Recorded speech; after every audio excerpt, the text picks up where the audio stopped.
താമര കൊണ്ട് അർച്ചിച്ചപ്പോൾ ഏതാണ്ട് രാധാറാണിയുടെ അരക്കെട്ട് വരെയായി നിൽക്കുന്നതാണ്.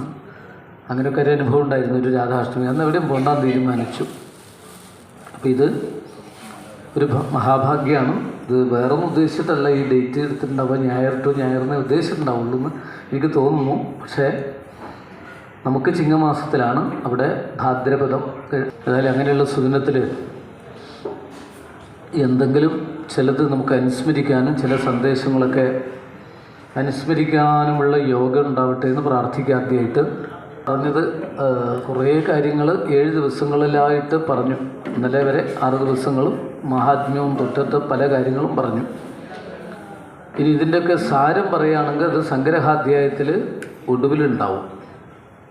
അപ്പോൾ നമുക്കത് പ്രാർത്ഥിച്ച് വേണ്ടതുപോലെ ആ രംഗത്തിലേക്ക് എത്താം. ഭഗവാന്റെ അനുഗ്രഹം നമുക്ക് ഉണ്ടാവട്ടെ എന്ന് പ്രാർത്ഥിക്കാം.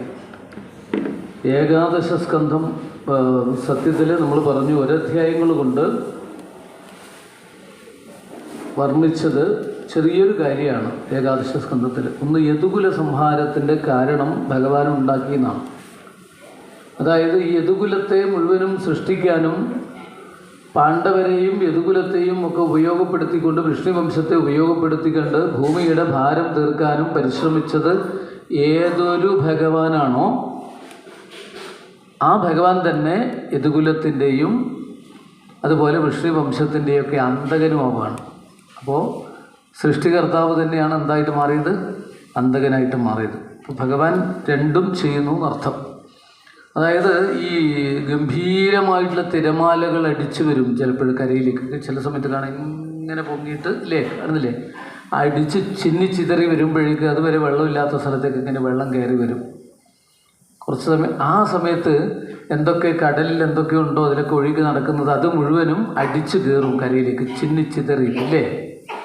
പിന്നെ കുറച്ച് സമയം കഴിയട്ടെ, കുറേ കഴിയുമ്പോൾ ഇതുപോലെ വേറൊരു വലിയ തിരമാല ഇങ്ങോട്ട് അടിച്ചു കയറി കഴിഞ്ഞാൽ ആ തിരമാലയിൽ ഈ നേരത്തെ അടിച്ചു കയറി ഇതൊക്കെ വലിച്ചു കൊണ്ടുപോവുകയും ചെയ്യില്ലേ. ഇതുപോലെയാണ് യദുകുലത്തെ സൃഷ്ടിച്ചൊടുവിൽ ആ ഭഗവാൻ സംഹാരമൂർത്തിയാവുന്നത് എന്ന് കാണിച്ചു തരുന്നതാണ്. അപ്പോൾ സൃഷ്ടികർത്താവ് ബ്രഹ്മാവല്ല, ആദിനാരായണമൂർത്തി. ഒടുവിൽ സംഹരിക്കുന്നതും ഈ ഭഗവാൻ തന്നെയാണ്. ആ ഉത്തരവാദിത്വത്തിന് വേണ്ടി ചില ഗുണങ്ങളോടുകൂടി ബ്രഹ്മാവ്, വിഷ്ണു, മഹേശ്വരൻ 3 രൂപങ്ങളെടുത്തു. പൂർണ്ണ ബ്രഹ്മസ്വരൂപൻ. ഒരിക്കലും ദ്വാരകയിലേക്ക് കുറേ യോഗീശ്വരന്മാർ എത്തിച്ചേർന്നു. പരമയോഗ്യന്മാരാണ് അവരൊക്കെ. ദ്വാരകയിൽ നിന്ന് തിരിച്ചു പോകുന്നതിന് മുമ്പായിട്ട് ഈ താടിക്കാരിങ്ങനെ വന്നുകൊണ്ടിരിക്കുന്ന സമയത്ത് യദുകുലവാസികൾക്ക് ഒരു തോന്നൽ മനസ്സിലിങ്ങനെ തോന്നുക. ഈ തോന്നലുണ്ടാവാൻ അധികം സമയമൊന്നും വേണ്ടല്ലോ, വിചാരം അല്ലേ. എന്താ തോന്നിയെന്നറിയോ? ഇവരെ വലിയ താടിക്കാർ, സന്യാസിമാർ, ത്രികാലജ്ഞാനികളാണെന്ന് ഇവരൊക്കെ ഭാവം നമുക്കൊന്ന് മനസ്സിലാക്കണം തോന്നി. അങ്ങനെ ഈ ജാമ്പവതിയുടെ പുത്രനായ സാമ്പനെ പെൺവേഷം കെട്ടിച്ച് നല്ലൊരു തലേണി എടുത്ത് വയറ്റത്ത് കെട്ടി സെറ്റ് സാരിയൊക്കെ ഉടുപ്പിച്ച് പിന്നൊക്കെ കുത്തി അങ്ങനെ നല്ല തലയൊക്കെ മടങ്ങിടിപ്പിച്ച് അങ്ങനെ ഒരു നല്ലൊരു പെൺവേഷം കെട്ടി. പെണ്ണ് മാത്രമല്ല, നല്ലൊരു ഗർഭിണി, ഏതാണ്ട് 9 മാസമായ ഒരു ഗർഭിണിയുടെ വേഷത്തിൽ എത്തിയിട്ട് മറ്റവരൊക്കെ കൂടെ ഇങ്ങനെ നിന്നു. ബഹുമാനത്തോടു കൂടിയിട്ട് വിനയത്തോടു കൂടി നിന്നു എന്ന് പറഞ്ഞാൽ എന്താണ് പറഞ്ഞതിൻ്റെ അർത്ഥം മനസ്സിലായോ? ഇല്ലാത്തത് ഉണ്ട് എന്ന് നടിച്ചുകൊണ്ട് നിൽക്കുന്നു. അവിടെയാണ് തുടക്കം. നാശത്തിൻ്റെ തുടക്കം എന്താണ്? ഇല്ലാത്തത് ഉണ്ട് നടിക്കുക. അങ്ങനെ വിനയത്തോട് നിന്നു. അപ്പോഴാണ് സന്യാസിമാർ വരുന്നത്. അപ്പോൾ തലയൊക്കെ കുനിച്ച് വിനയത്തോടു കൂടി തൊഴുത് എന്നിട്ട് പറഞ്ഞു, സന്യാസികാരെ നമോ ഭാഗം, നമോ ഭാഗം, നിങ്ങൾ ത്രികാലജ്ഞാനികളല്ലേ, ഒരു ചെറിയ കാര്യം അറിയണമെന്ന് ആഗ്രഹമുണ്ടെന്ന് പറഞ്ഞു. അപ്പോഴവരും വിചാരിച്ചു, അത്രയൊന്നും ശ്രദ്ധിച്ചില്ല. അവർ പറഞ്ഞു ആയിക്കോട്ടെ, എന്താ പറയൂ എന്ന് പറഞ്ഞപ്പോൾ പറഞ്ഞു, ഇതാ ഇവളെ നോക്കൂ, ഇവൾ പ്രസവിക്കാറായിട്ടുണ്ട്, 9 മാസമായി. ഇവൾ പ്രസവിക്കുന്നത് ആണോ പെണ്ണോ എന്ന് അറിയണം. ത്രികാലജ്ഞാനികൾക്ക് അറിയണം. കഴിഞ്ഞ കാര്യം അറിയും, വരാനിരിക്കുന്നത് അറിയുന്ന ആളായതുകൊണ്ടാണ് പറഞ്ഞത്. പിന്നെ ഇന്നത്തെ സംവിധാനം അന്ന് ചിലപ്പോൾ ഉണ്ടാവണമെന്നില്ല, അതുകൊണ്ടായിരിക്കാം. എന്തായാലും ഇത് പറഞ്ഞപ്പോൾ സന്യാസിമാർ കണ്ണടച്ചൊന്ന് സങ്കല്പിച്ചു. അപ്പോഴും ഭഗവാൻ, ഇവരുടെയൊക്കെ ഗുരു ശ്രീകൃഷ്ണനാണ്, ജഗദ്ഗുരു. വന്ദേ കൃഷ്ണം ജഗദ്ഗുരു എന്ന് പറയാറുണ്ട്. ആ ജഗദ്ഗുരുവായ ഭഗവാൻ അപ്പോൾ തോന്നിച്ചു, നിങ്ങൾക്ക് ആദ്യം എന്താണോ തോന്നുന്നത് അത് പറഞ്ഞോളൂ എന്ന് പറഞ്ഞു. അപ്പോഴവർ പറഞ്ഞു, ഇവൾ പ്രസവിക്കുന്നത് മുസലം കുലനാശനം എന്ന് പറയാം. മുസലം എന്ന് പറഞ്ഞാൽ ഇരുമ്പലക്ക. അതുകൊണ്ട് നിങ്ങളുടെ കുലവും നശിക്കുമെന്ന് പറഞ്ഞു. ഭഗവാന്റെ സങ്കല്പമായത്. ഇത് നടപ്പിലാക്കാൻ ആരെങ്കിലും വേണ്ടേ? ഈ അയ്യപ്പസ്വാമിയുടെയും ഗുരുവായൂരപ്പൻ്റെയും സങ്കല്പമാണ് ഇവിടെ കമ്പാപുരം അയ്യപ്പ സന്നിധിയിൽ അയ്യപ്പ ഭവനത്തിൽ വെച്ച് സപ്താഹം നടത്തണമെന്നും 20ാമത്തെ സപ്താഹം ഇന്നാൾ വേണമെന്നും ഇന്ന സമയത്ത് വേണമെന്നും രാധാഷ്ടമിക്ക് എന്നൊക്കെ ഭഗവാന്റെ സങ്കല്പമാണ്. ഭഗവാൻ വന്ന് നേരിട്ട് വന്ന് നടത്താറില്ല. ഉണ്ടോ? ഇല്ല. മയാനുകൂലേന നവസുതരീരം, നീ ഇറങ്ങി പുറപ്പെട്ടോളൂ, ഞാനാകുന്ന അനുകൂലമായ കാറ്റ് വീശുമെന്ന് പറയുന്നു. അപ്പം നമ്മൾ കുറച്ച് ആൾക്കാർ വേണം, വേണ്ടേ? ഉത്സാഹിക്കാൻ കുറേ ആൾക്കാർ വേണ്ടേ? തീർച്ചയായിട്ടും വേണം. അത് ചിലപ്പോൾ ആൾ കുറഞ്ഞാലും കൂടിയാലും ചിലപ്പോൾ ഒരുപാട് ആളുണ്ടായി കഴിഞ്ഞാൽ അത് അവിടെ നിന്നൊന്നുമില്ല. ഈ ആളുകൾ കുറച്ചേ ഉള്ളെങ്കിലും അത് എത്രയോ ഭംഗിയായിട്ടും വരും. എന്തുകൊണ്ട്? 5 പേരേ ഉണ്ടായിട്ടുള്ളൂ കൃഷ്ണനെ അനുകൂലിക്കുന്നവർ, പാണ്ഡവർ. ഈ ഗംഭീര യുദ്ധത്തിൽ അവരാണോ വിജയിച്ചത്? കൗരവരാണോ? കേമന്മാരൊക്കെ നടിച്ച് ഭീഷ്മർ പോലും മറുഭാഗത്ത് പോയി നിന്നു. വിഷ്ണുവിൻ്റെ പരമഭക്തനായ കൃഷ്ണഭക്തനായ ഭീഷ്മർ പോലും മറുഭാഗത്ത് നിന്നു. ഈ 5 പേരും ഭഗവാനും മാത്രമേ ഉണ്ടായിട്ടുള്ളൂ. വിജയം ഉണ്ടായില്ലേ? ഇതുപോലെയാണ് ആൾ കൂടുന്നതോ അല്ലെങ്കിൽ കുറേ ആൾക്കൂട്ടം ഉണ്ടാക്കുകയല്ല ഭാഗവതത്തിൻ്റെയും നമ്മുടെ ആധ്യാത്മികതയുടെയും ലക്ഷ്യം തിരിച്ചറിയാം. ആൾക്കൂട്ടം ഉണ്ടാവണമെങ്കിൽ ഇന്നലെ റോഡിലൊക്കെ എത്ര ഉണ്ടായിരുന്നു അല്ലേ? എത്ര സമയം ഉണ്ടായിരുന്നു? രാവിലെ വരെ ഉണ്ടോ? സംശയമാണ്. പക്ഷെ അതുകൊണ്ടൊന്നും കാര്യമില്ല. അതല്ല ലക്ഷ്യം എന്ന് തിരിച്ചറിയാണ്. ഇവിടെ ഇതിൽ നിന്നൊരു വലിയൊരു തിരിച്ചറിവുണ്ടാക്കുകയാണ് ഈ കഥയിൽ നിന്ന്. അതായത് വിനാശകാലേ വിപരീത ബുദ്ധി, കേട്ടിട്ടുണ്ടല്ലോ അങ്ങനെയല്ലേ? വിനാശകാലം വന്നു, അപ്പോഴും വിപരീത ബുദ്ധി ഉണ്ടായി. ഇരുമ്പലൊക്കെ പ്രസവിച്ചോ എന്ന് ചോദ്യം ഉണ്ടാവുമല്ലോ. പ്രസവിച്ചു. എങ്ങനെയെന്നറിയോ? സന്യാസിമാർ പോയി, ബാക്കിയുള്ളവരൊക്കെ ഓടിപ്പോയി. പഞ്ചപുച്ഛം അടക്കിക്കൊണ്ട് വിനയത്തോട് നിന്നവരൊക്കെ പൊട്ടിച്ചിരിച്ച് ഇവരെ കളിയാക്കിക്കൊണ്ട് ഓടിപ്പോയി. ഇയാൾക്ക് അങ്ങനെ പെട്ടെന്ന് ഓടാൻ പറ്റില്ല. ഈ വേഷത്തിൽ പോയി കഴിഞ്ഞാൽ അവിടെ നിന്ന് വലിയ കുഴപ്പമുണ്ടാവും. ഇങ്ങനെ വേഷം കെട്ടി കളിയാക്കി എന്നൊക്കെ പറഞ്ഞാൽ മുത്തശ്ശനൊന്നും വിടില്ല. അപ്പോൾ പെട്ടെന്ന് തന്നെ ഇതൊക്കെ വലിച്ച് ഊരുന്നതിന് കുറേ പിന്നൊക്കെ കുത്തി അത്ര പെട്ടെന്നാവില്ലല്ലോ. അതൊക്കെ ഊരി എടുക്കുമ്പോഴേക്കും തലയണി ഇങ്ങോട്ട് വീണു. കാലേ തുടയിൽ നിന്നൊരു ഇരുമ്പലൊക്കെ വീണു. മുസലം പകുതി ശരിയായില്ലേ? 50%. ഇനി ബാക്കി പിന്നെ ശരിയാകുമ്പോഴുണ്ട്. കുലനാശനം. പരിഭ്രമിച്ചു. നേരെ നമ്മുടെ ഉഗ്രസേന ചക്രവർത്തിയെ കണ്ടു.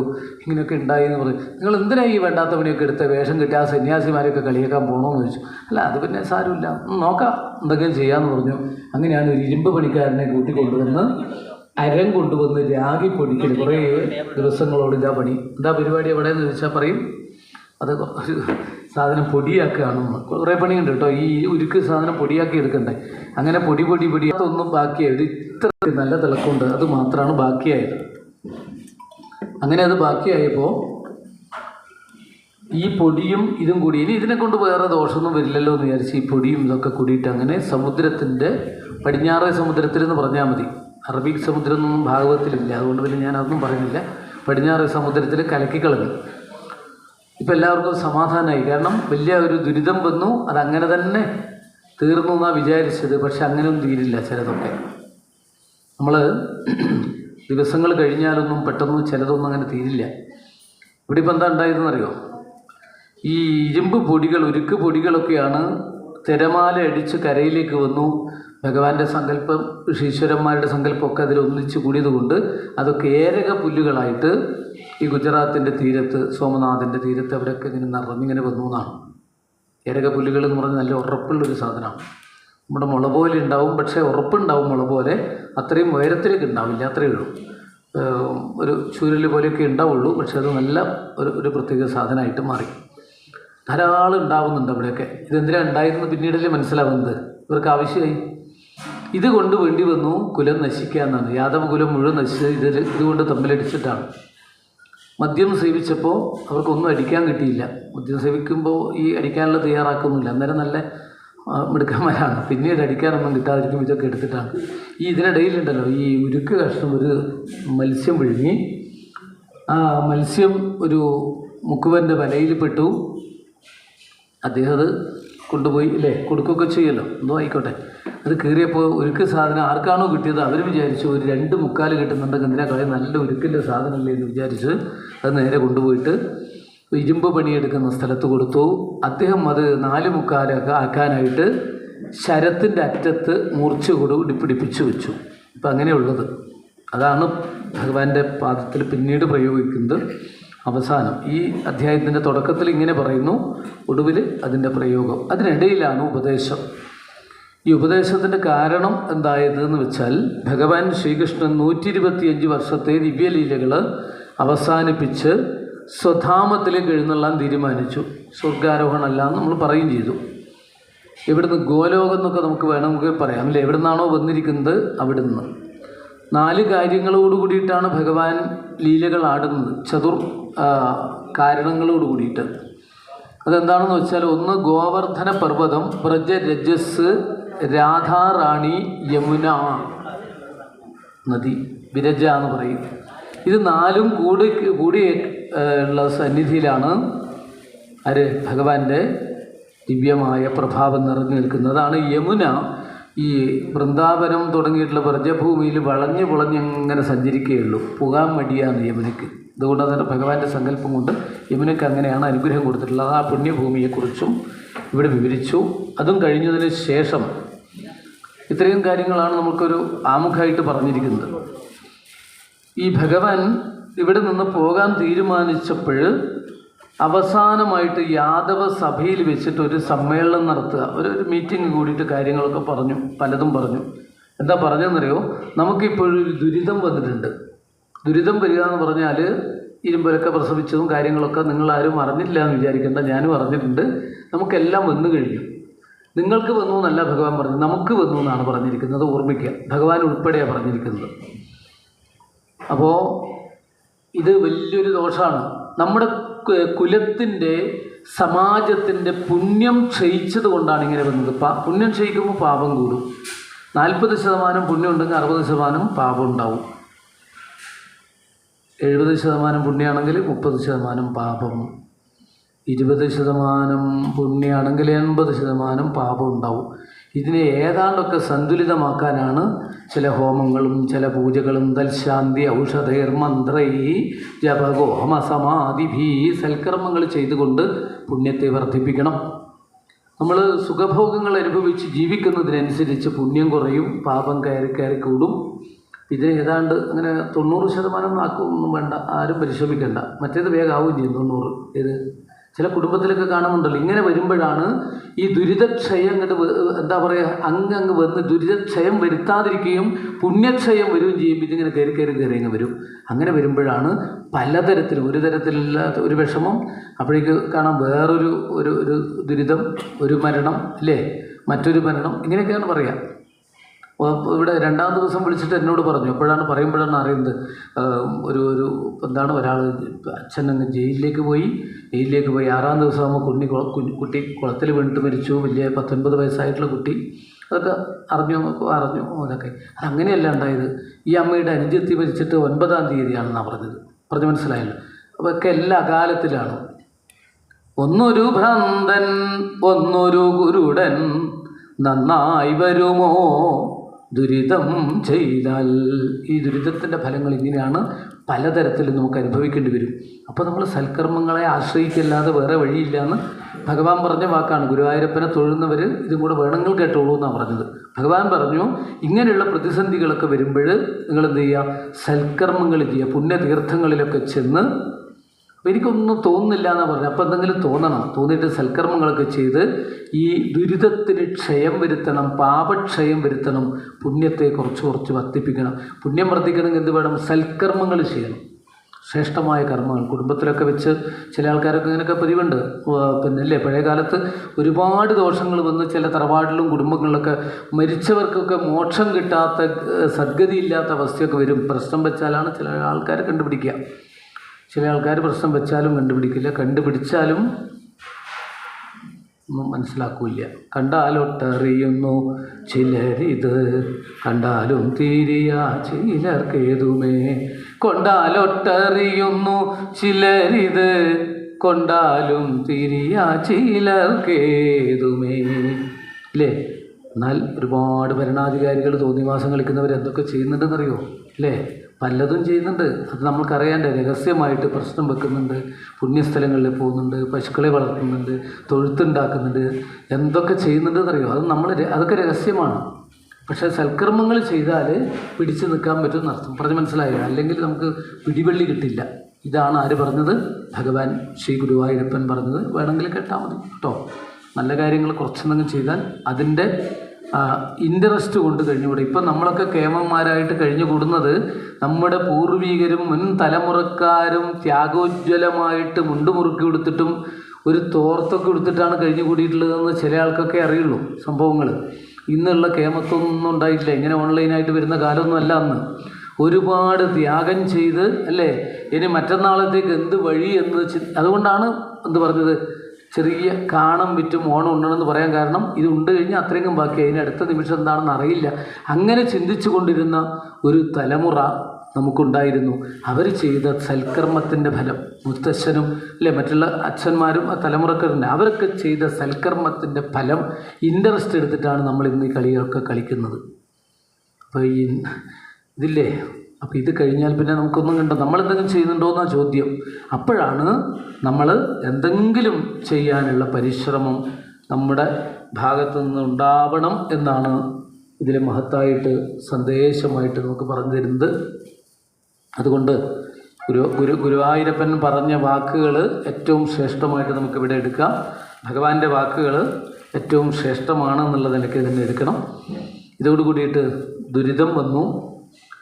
ഭഗവാൻ എന്ത് ചെയ്തു, യാദവ സഭയിൽ ഈ കാര്യങ്ങളൊക്കെ ഒന്ന് തുറന്ന് പറഞ്ഞു. ഇനി പറയാൻ വേറെ സമയമില്ല, ഇനി അധികം നമുക്ക് വൈകാൻ സമയമില്ല. ഈ ദുഷ്കർമ്മങ്ങൾ ചെയ്തതിൻ്റെ ഫലം നമ്മൾ അനുഭവിക്കുകയാണ്. സൽക്കർമ്മങ്ങൾ നമ്മൾ ചെയ്യുക. ഇപ്പോൾ എത്രയും പെട്ടെന്ന് നമുക്ക് ചെയ്യാനുള്ളത് പുണ്യതീർത്ഥമായ പ്രഭാസത്തിലേക്ക് നമ്മൾക്ക് എല്ലാവർക്കും പോകാമെന്നാണ് പറഞ്ഞത്. വയം എന്ന് പറഞ്ഞാൽ നമ്മളെല്ലാവരും എന്നാണ് അർത്ഥം. അതായത് ശ്രീകൃഷ്ണനും നമുക്കെല്ലാവർക്കും, പുരുഷന്മാർ എന്ന് പ്രത്യേകിച്ച് പറഞ്ഞു. സ്ത്രീകൾ ഇത്രയും ദൂരം പോകണ്ട. പറയാൻ കാരണമുണ്ട്. ഈ ബേട്ട് ദ്വാരകയുടെ സമീപത്ത് കുറച്ച് മാറിയിട്ടാണ് ഏതുള്ളത്, ഇന്ന് സമുദ്രത്തിൽ പോയതിൻ്റെ മറ്റൊരു ഭാഗത്താണ് സഭാമന്ദിരം ഉണ്ടായി, സുധർമ്മ എന്നുള്ള സഭയൊക്കെ. ആ സഭയിലാണ് യോഗം ചേർന്നത്. അപ്പോൾ ഭഗവാൻ ശരിക്കും പറയുകയാണെങ്കിൽ ഇന്നത്തെ കഥ കൂട്ടുകയാണെങ്കിൽ ഒരു 211 കിലോമീറ്റർ വരും പ്രവാസത്തിലേക്ക്. ഇത്രയും ദൂരത്തിലേക്ക് സ്ത്രീകളൊക്കെ കൊണ്ടുപോയ വർഷമാണ്. അതുകൊണ്ട് നമ്മൾക്ക് പുരുഷന്മാർക്ക് അങ്ങോട്ട് പോവാം. ഇവർ ഈ നമ്മുടെ മന്ദിരത്തിന് ചേർന്ന് തന്നെയുള്ള തീരമുണ്ടല്ലോ, അവിടെ ആ പുണ്യസങ്കേതത്തിൽ സൽക്കർമ്മങ്ങൾ ചെയ്തിട്ട് അതിൻ്റെ ശംഖോദ്ധാരം എന്നാണ് അവിടെ പേര്. ശംഖോദ്ധാരമൊക്കെ ആ പേരേ ഉള്ളൂ, ഇപ്പോഴും അതൊക്കെ പോയിട്ടുണ്ടാവും. അപ്പോൾ അങ്ങനെ പോവാമെന്ന് പറഞ്ഞു. അങ്ങനെ എല്ലാവരും പറഞ്ഞനുസരിക്കുക, നന്മയ്ക്ക് വേണ്ടിയിട്ടാണ് ഞാൻ പറഞ്ഞത്, എനിക്ക് പ്രത്യേകിച്ച് സ്വാർത്ഥതയൊന്നുമില്ല എന്ന് പറഞ്ഞ് എല്ലാവരെയും നമസ്കരിച്ചു. ഇങ്ങനെ തൊഴുതുകൊണ്ട് ഭഗവാൻ, ഇതായിരുന്നു ഭഗവാൻ ശ്രീകൃഷ്ണൻ്റെ അവസാനത്തെ സഭയിൽ വെച്ചുള്ള പ്രഭാഷണം, ഒരു ഭരണാധികാരി എന്നുള്ള നിലയിൽ. പക്ഷെ ഭഗവാൻ അവസാനം ഒന്നുകൂടി പറഞ്ഞു, പിന്നെ നിങ്ങളുടെ സ്വഭാവം എടുക്കരുത് എന്ന് പറഞ്ഞു. യാദവ സമൂഹമാണേ, അവർക്ക് ഇത് സേവ ധാരാളമായിട്ടുണ്ട്, ഇത് മനസ്സിലാക്കിയിട്ടുണ്ട് ഭഗവാൻ. അതുകൊണ്ട് പറഞ്ഞു, നിങ്ങൾ ഈ പാത്രം എടുക്കരുത് എന്ന്. ഏത് മദ്യത്തിൻ്റെ പാത്രം കൂടൊന്നും അങ്ങോട്ട് പോകുമ്പോൾ എടുക്കുക, പുണ്യസങ്കേതത്തിൽ പോകുമ്പോഴെടുക്കരുത് എന്ന് പറഞ്ഞാൽ മനസ്സിലായല്ലോ. ഹരിദ്വാർ കേട്ടിട്ടുണ്ടാവില്ല, ഇവിടെ ഗംഗാ ആരതിയൊക്കെ നടക്കുന്നുണ്ടായിരുന്നു. അവിടുന്ന് മാനസാദേവിയുടെ അടുത്തേക്ക് പോകുന്ന സമയത്ത് ഒരു കുന്ന് കണ്ടു. ഞാനിങ്ങനെ നോക്കി, കഴിഞ്ഞ വർഷം പോയപ്പോൾ ആ കുന്ന് നോക്കിയപ്പോഴെന്താ അറിയോ, മുഴുവൻ മദ്യക്കുപ്പി ഈ വല ഇട്ടിട്ട്, വലിയ വല ഗംഗയിലിട്ടിട്ട് ആ ഒഴുക്കിൽ നിന്ന് പിടിച്ചെടുത്ത് JCB കൊണ്ട് ഡിറ്റാച്ച് എന്തൊക്കെ പറയാറില്ല, അതിനെ കൊണ്ട് കൂട്ടിയിട്ടിട്ടുള്ളൊരു കുന്നാണ്. ഞാൻ വിചാരിച്ചത് ഒരു പുതിയ കുന്നാണോ നോക്കുമ്പോഴല്ല, ഈ മദ്യക്കുപ്പി കൊണ്ടുണ്ടാക്കിയാണ്. തീർത്ഥാടനം നമ്മുടെ ആൾക്കാർ പോകാൻ തുടങ്ങിയത് കൊണ്ട് വന്നതാണെന്ന് അല്ലേ, എങ്ങനെയല്ലേ മനസ്സിലാവുന്നത്? അപ്പോൾ ഇത് ഭഗവാൻ നൂറ്റാണ്ടുകൾക്ക് മുമ്പ് പറഞ്ഞു എന്നർത്ഥം. എന്താ പറഞ്ഞതെന്നറിയോ, അത് എടുക്കരുത് എന്ന് പറഞ്ഞു. അപ്പോൾ ഇവരൊക്കെ അവിടെ നിന്ന് ഇറങ്ങുമ്പോഴേ പറഞ്ഞു, അങ്ങനെ അയാൾ വല്ലതും പറഞ്ഞോട്ടെ, ഈ പീലിയൊക്കെ കുത്തി, നമുക്കിതൊന്നും ബാധകമല്ലാന്ന് ആർക്ക് തോന്നി? വിനാശകാലെ വിപരീത ബുദ്ധി ആരാൻ്റെ കത്തി എന്നെ വന്ന് കുത്തി എന്ന് പറയുന്ന ഒരു സമ്പ്രദായമുണ്ട്. അതുപോലെയാണ് ഇപ്പോൾ വന്നിരിക്കുന്നത്. ഇത് മുഴുവൻ തനിക്ക് കിട്ടാൻ തുടങ്ങി. ഭഗവാൻ ഒന്നും മിണ്ടാതെ നേരെ അവിടെ നിന്ന് അത്രയേ ഉള്ളൂ ദൂരം, നേരെ ദാരുകൻ അവിടെ രഥം തയ്യാറാക്കിയിട്ടുണ്ട്, അത് കൊണ്ടുപോയി. ഭഗവാൻ പിന്നെ ആരോടൊന്നും സംസാരിച്ചില്ല. സ്ത്രീകളോട് പറയാനുള്ള നിർദ്ദേശങ്ങളൊക്കെ ഉദ്ധവനോട് പറയാമെന്ന് വിചാരിച്ചിട്ടായിരുന്നു ഇരുന്നത്. പക്ഷെ സംഭവമൊക്കെ മാറി മറിഞ്ഞു പോയി. ഭഗവാന്റെ കയ്യിൽ നിന്ന് വിട്ടുപോകുന്നൊരവസ്ഥ പോലെ മറ്റുള്ളവർക്ക് തോന്നി. ഭഗവാൻ തൻ്റെ 7 നില മാളികയിലെ ആ താഴെയുള്ള മുറിയിൽ, അവിടെ മുകളിലോട്ടൊന്നും കയറിയില്ല, അവിടെ ആട്ടുകെട്ടിൽ വന്നിരുന്ന ഒരാട്ടം വിശ്രമിക്കുമ്പോഴൊക്കെ എവിടെയാണ് ഉണ്ടാവുക കേട്ടോ. ഇപ്പോൾ അതിൻ്റെ മുകളിലോട്ടുള്ളതില്ല, 2ാമത്തെ നില കുറച്ചേ ഉള്ളൂ, ബാക്കിയൊക്കെ പൊളിഞ്ഞു പോയിട്ടുണ്ട്. ഈ മുറി ഇപ്പോഴും ഉണ്ട്, ഭഗവാൻ ഇരുന്ന മുറിയുണ്ട്. ചെറിയൊരു വ്യത്യാസമേ ഉള്ളൂ, മാർബിൾ ഒട്ടിച്ചിട്ടുണ്ട്. ആ ശില അങ്ങനെ ആയിരുന്നില്ല, അന്ന് കരിങ്കല്ലായിരുന്നു, അതിൻ്റെ മുകളിൽ ഒട്ടിച്ച് വെച്ച് സ്റ്റെപ്പൊക്കെ കാണാം. അവിടെയാണ് നമ്മൾ എല്ലാവരും ദ്വാരകയിൽ തൊഴുന്നതെന്ന് പറഞ്ഞു, ബേട്ട് ദ്വാരകയിൽ. അവിടെ ഇരുന്നു ആട്ടങ്ങനെ കഴിഞ്ഞു. ആട്ടം കഴിഞ്ഞാൽ കാല് വെക്കാൻ വേണ്ടി ഒരു പാതുക പീഠമുണ്ട്, അതിൻ്റെ മുകളിൽ കാല് വെച്ചിട്ട് അങ്ങനെ ഇരിക്കുന്ന സമയത്താണ് താൻ എന്തൊക്കെയോ ചില കാര്യങ്ങളൊക്കെ വേറെ ചില നിർദ്ദേശങ്ങളൊക്കെ കൊടുക്കണം എന്ന് വിചാരിച്ച ഉദ്ധവൻ കണ്ണുനീരൊലിപ്പിച്ചു കൊണ്ടുവരികയാണ്. വന്ന് ഭഗവാന്റെ കാൽക്കൽ സാഷ്ടാംഗം നമസ്കരിച്ചു, പൊട്ടി പൊട്ടി കരഞ്ഞു. കണ്ണുനീര് ധാരധാരയായിട്ട് ഇങ്ങനെ ഒഴുകുകയാണ്. ആ ഒഴുകുന്ന സമയത്ത് പിടിച്ചെഴുന്നേൽപ്പിച്ചു. ഇരിക്കുക ഉദ്ധവാന്ന് പറഞ്ഞു. ഞാൻ ഇവിടെ ഇരുന്നോളാന്ന് പറഞ്ഞു. താഴെ ഇരിക്കുള്ളൂ. ഭഗവാൻ ഇങ്ങനെ നോക്കിക്കൊണ്ടെടുത്ത് തന്നെ ഇരിക്കുക.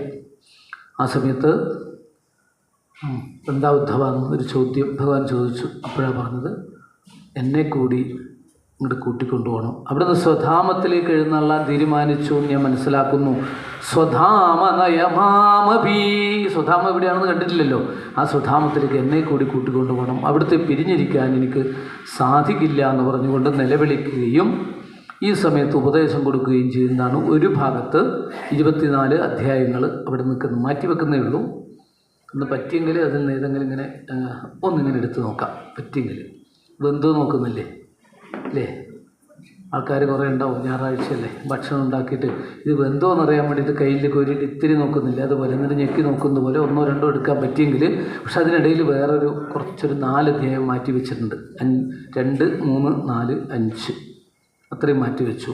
അതൊന്നും മനസ്സിലാക്കുക. കാരണം മറ്റേ ഉപദേശം കേട്ടാൽ ഉൾക്കൊള്ളാൻ പറ്റണമെങ്കിൽ ഇതും കൂടി ഇത്തിരി മനസ്സിലാക്കണം. അല്ലെങ്കിൽ ഇതെല്ലാം വേണ്ട. അവർക്ക് എല്ലാം വേണ്ടാന്ന് വെച്ചാൽ നമ്മൾ കുടുങ്ങും. ഇനി എനിക്ക് വായിക്കാനുള്ളത് ഇവിടെ ആകെ വായിക്കാനുള്ളത് 3 അധ്യായമാണ് കേട്ടോ.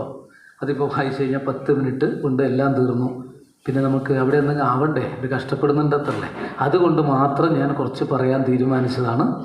സമയം പിന്നെ തിരക്കില്ലാത്തത് കൊണ്ടും നമുക്ക് ട്രെയിൻ രാത്രി ആയതുകൊണ്ട് രാത്രി വരെ പോകുന്നൊന്നുമില്ല കേട്ടോ. അങ്ങനെ പേടിക്കൊന്നും വേണ്ട. അല്ല അങ്ങനല്ല, ഈ എല്ലാ തിരക്കിനനുസരിച്ചിട്ടാണ്. നമുക്കങ്ങനെ ഒരു തിരക്കുമില്ല. നിങ്ങൾക്ക് തിരക്കുണ്ടെങ്കിലേ ഉള്ളൂ. എനിക്കങ്ങനെ തിരക്കില്ല. ഞാൻ 7 ദിവസം ആയിട്ടല്ല ഇവിടെ വന്ന് 24 മുതൽ ഞാനിവിടെ തന്നെ ഉണ്ടായിരുന്നു. ഇവിടെയൊക്കെ നടന്നുകൊണ്ടും ഇവിടെ രാത്രിയിൽ വെടിപൊട്ടുന്നത് കേട്ടുകൊണ്ടും ഇങ്ങനെ ബോധമില്ലാതെ തുള്ളുന്ന കണ്ടുകൊണ്ടൊക്കെ ഞാനിവിടെ തന്നെ ഉണ്ടായിരുന്നു. അങ്ങനെയൊക്കെ ഉണ്ടായിരുന്നു. അതൊന്നൊരു വിഷയമല്ല. കാരണം പക്ഷേ നമുക്കൊരു സന്ദർഭം ഉച്ചയോട് കൂടിയിട്ട് സമർപ്പിക്കാമെന്നാണ് ഇന്നലെ ഇവിടെ എല്ലാവരും പറഞ്ഞത്. അങ്ങനെയാണ് അദ്ദേഹമൊക്കെ പറഞ്ഞത്. പിന്നെ 11:30 വേണമെന്ന് വെച്ചപ്പോൾ അങ്ങനെയൊന്നും വേണ്ട, എങ്ങനെയാണോ സൗകര്യം പോലെ ചെയ്തോളൂ എന്ന് പറഞ്ഞ നിലക്കാണ് പറഞ്ഞത്. ആരോ ചില ആൾ ചോദിച്ചു സന്ധ്യയാവോ രാത്രിയാവോ എന്ന് ചോദിച്ചു. ഞാൻ പറഞ്ഞില്ല, രാത്രിയൊന്നും ആവില്ല. ഇനി രാത്രിയാവണം, മറ്റൊരു സപ്താഹം വേണം. നമ്മുടെ രാത്രിക്ക് സന്ധ്യ സപ്താഹത്തിലുള്ളതൊക്കെ ഇന്നലത്തോടുകൂടി സമർപ്പിച്ചു എന്ന് പറഞ്ഞു. അപ്പോൾ ഇനിയുള്ള കുറച്ച് സമയം നമുക്ക് ഈ 2 കാര്യങ്ങൾ 2 ഉപദേശങ്ങളിൽ നിന്ന് ഇത്തിരി മനസ്സിലാക്കാം. അത് കുറച്ച് കിട്ടുന്നതൊരു മഹാഭാഗ്യമാണല്ലോ. ഉപദേശാമൃതം എന്നാണ് പറയുക. ഇതിന് അമൃതമാണ്. ഈ പണ്ട് കുറേ വർഷങ്ങൾക്ക് മുമ്പ് നിങ്ങൾക്ക് ചില ആൾക്കൊക്കെ അറിയും, ചില പെൻസിലിൻ ഇഞ്ചക്ഷൻ എന്ന് പറഞ്ഞിട്ട് ഒന്നുണ്ടായിരുന്നു. ഇപ്പോഴൊന്നും ഇല്ലാന്ന് തോന്നുന്നല്ലേ? ഇല്ലല്ലോ, ഇല്ല. പക്ഷെ അതങ്ങനെ കൊടുക്കാൻ പാടില്ല. അത് കൊടുക്കുമ്പോൾ ആദ്യം തലേ ദിവസം എന്തെങ്കിലും ഇവിടെ ഒന്ന് കൊടുത്തിട്ട് ഒരു പേന കൊണ്ട് ഒരു റൗണ്ടൊക്കെ ഇട്ടിട്ട്, അങ്ങനെ ഓർമ്മയുണ്ടോ? എനിക്ക് ഓർമ്മയുണ്ട്. ഇങ്ങനെ ഇല്ലേ പെൻസിലിൻ്റെ ടെസ്റ്റ് ഡോസ് കൊടുത്തിട്ട് വേണം ചെയ്യാൻ. ഇപ്പോഴും പിന്നെ അങ്ങനെയൊന്നുമില്ല. ഇപ്പോഴും ചിലപ്പോഴും ചോദിക്കാറുണ്ട്, പിന്നെ ഇഞ്ചക്ഷൻ അലർജിയൊന്നുമില്ലല്ലോ, വേറെ മരുന്നിന് പ്രത്യേകിച്ചൊന്നും ഇല്ലല്ലോ ചോദിക്കും ചില ആളോട്. ചോദിച്ചില്ലെങ്കിൽ ചിലതൊക്കെ കൊടുത്താൽ അപകടമാവും. ഇതുപോലെയാണ് ഈ ഭാഗവത ധർമ്മോപദേശം ഒന്ന് നോക്കാൻ വേണ്ടിയിട്ടാണ്. അത് കഴിഞ്ഞിട്ട് വേണം നമുക്ക് ഉദ്ധവോപദേശത്തെ കൊടുക്കണോ വേണ്ടയോ തീരുമാനിക്കാൻ. അങ്ങനെ നമുക്കും ചെയ്യാൻ തോന്നുന്നു അല്ലേ? ഇനി പറയാം അടുത്തത്. ഒരിക്കൽ ദ്വാരകയിലേക്ക് ശ്രീകൃഷ്ണ ഭഗവാന്റെ സമീപത്തേക്ക് ഋഷീശ്വരന്മാരൊക്കെ വന്നതുപോലെ നാരദ മഹർഷി എപ്പോഴും വരുന്നതാണ്. നാരദ മഹർഷി വരും പോവുകയൊക്കെ ചെയ്യും. ഈ മഹതി എന്ന വീണയും വീട്ടിക്കൊണ്ട് നാരായണ നാരായണ നാരായണ നാരായണ നാരായണ നാരായണ കൃഷ്ണ ഗോവിന്ദ നാരായണ നാരായണ നാരായണ നാരായണ നാരായണ നാരായണ ഗോവിന്ദ കൃഷ്ണ നാരായണ നാരായണ നാരായണ നാരായണ നാരായണ നാരായണ ഗോവിന്ദ ഹരി. ഇങ്ങനെ ഭഗവാന്റെ കൃഷ്ണൻ്റെ നാമങ്ങളും പാടിക്കൊണ്ട് നാരദ മഹർഷി അങ്ങനെ ദ്വാരകയിലേക്ക് എത്തുകയാണ്. അന്നത്തെ ദ്വാരകയിൽ, ഇവിടെ വീട്ടുദ്വാരകയിൽ ഈ ഭഗവാൻ താമസിക്കുന്നു എന്ന് പറഞ്ഞ് അവിടത്തേക്ക് വരികയാണ്. വന്നപ്പോൾ അച്ഛനും ഉണ്ട്, അമ്മയുണ്ട്. നാരദ മഹർഷിയെ കണ്ടപ്പോൾ വേഗം ദേവകീ വസുദേവന്മാർക്ക് നമസ്കാരം പറഞ്ഞു, കാൽക്കൽ വീണ് നമസ്കരിച്ചു. അങ്ങനെ നമസ്കരിച്ച സമയത്ത് അവർക്ക് ഒരു സംശയം, ഇത്രയും കാലം നാരദ മഹർഷി വന്നപ്പോൾ തോന്നാത്തൊരു സംശയം ഇപ്പോഴും ചോദിക്കട്ടെ എന്ന് ചോദിച്ചോളൂ. അതെ, ഈ ഭാഗവത ധർമ്മമില്ലേ, അത് ഞങ്ങൾക്ക് ഒന്ന് കേട്ടാൽ കൊള്ളാമെന്നൊരു മോഹം, ഇപ്പോൾ എങ്ങനെ ഒരു മോഹം തോന്നുകയാണെന്ന് പറഞ്ഞു. അപ്പോൾ നാരദ മഹർഷി പറഞ്ഞു, ഇത്രയും കാലം തോന്നാത്ത ഒരു തോന്നലാണല്ലോ നിങ്ങൾക്ക് ഇപ്പോഴുണ്ടായത്, എന്തായത് സംഭവം എന്ന് ചോദിച്ചു. ഈ സർവമംഗളകരങ്ങളായ ഭാഗവത ധർമ്മങ്ങളെ അറിയാനുള്ള നിങ്ങളുടെ ചോദ്യം, അല്ലെങ്കിൽ അങ്ങയുടെ ചോദ്യം, വസുദേവരോടാണ് പറയുന്നത്, ചോദ്യം വളരെ നന്നായിട്ടുണ്ട്. ഈ ഭാഗവത ധർമ്മത്തെ കേൾക്കുകയോ കീർത്തിക്കുകയോ അതുപോലെ വിചാരിക്കുകയോ ആദരിക്കുകയോ ശ്ലാഘിക്കുകയോ ചെയ്യുന്നവർക്ക് അന്യകീർത്തനങ്ങളൊന്നും വേറെ വേണ്ടി വരില്ല എന്ന് പറയുകയാണ്. അത്രയും ശ്രേഷ്ഠമാണ് ഭാഗവത ധർമ്മം. എന്നാൽ ഞാൻ പറഞ്ഞു തരട്ടെ എന്ന് പറയുന്നതല്ല, എനിക്കിത് പറയാനുള്ള യോഗ്യതയില്ല എന്ന് പറയുകയാണ് നാരദ മഹർഷി. അതുകൊണ്ടാണ് പിന്നെ ഞാൻ എന്താ പറയേണ്ടതെന്ന് അറിയാലോ. നാരദ മഹർഷി പോലും പറയുന്നു എനിക്കിത് പറയാനുള്ള യോഗ്യതയില്ല. പക്ഷേ ഞാനൊരു കാര്യം ചെയ്യാം. വിദേഹ മഹാരാജാവും നവയോഗികളും തമ്മിലുള്ള സംഭാഷണ രൂപത്തിൽ ഇത് മുൻപൊരിക്കൽ, വിദേഹൻ എന്ന് പറഞ്ഞാൽ ജനകൻ്റെ പാരമ്പര്യമാണ് കേട്ടോ, അതിൽ പെട്ടതാണ് വിദേഹൻ. നിമി മഹാരാജാവ് എന്ന് പേരുണ്ട്. ഒരു ദേഹം നഷ്ടപ്പെട്ടു ശാപത്താൽ, മഹർഷിയുടെ ശാപത്താൽ. രണ്ടാമതൊരിക്കൽ കൂടി ഒരു ദേഹം കിട്ടി. അതാണ് വിദേഹൻ എന്ന് പറയുന്നത്, പുതിയ ദേഹം കിട്ടിയ ആൾ. അങ്ങനെയുള്ള മഹാനുഭാവനായ രാജാവ് കൊട്ടാരത്തിൽ വെച്ചൊരു ഗംഭീരപ്പെട്ട യാഗം നടത്തുകയായിരുന്നു.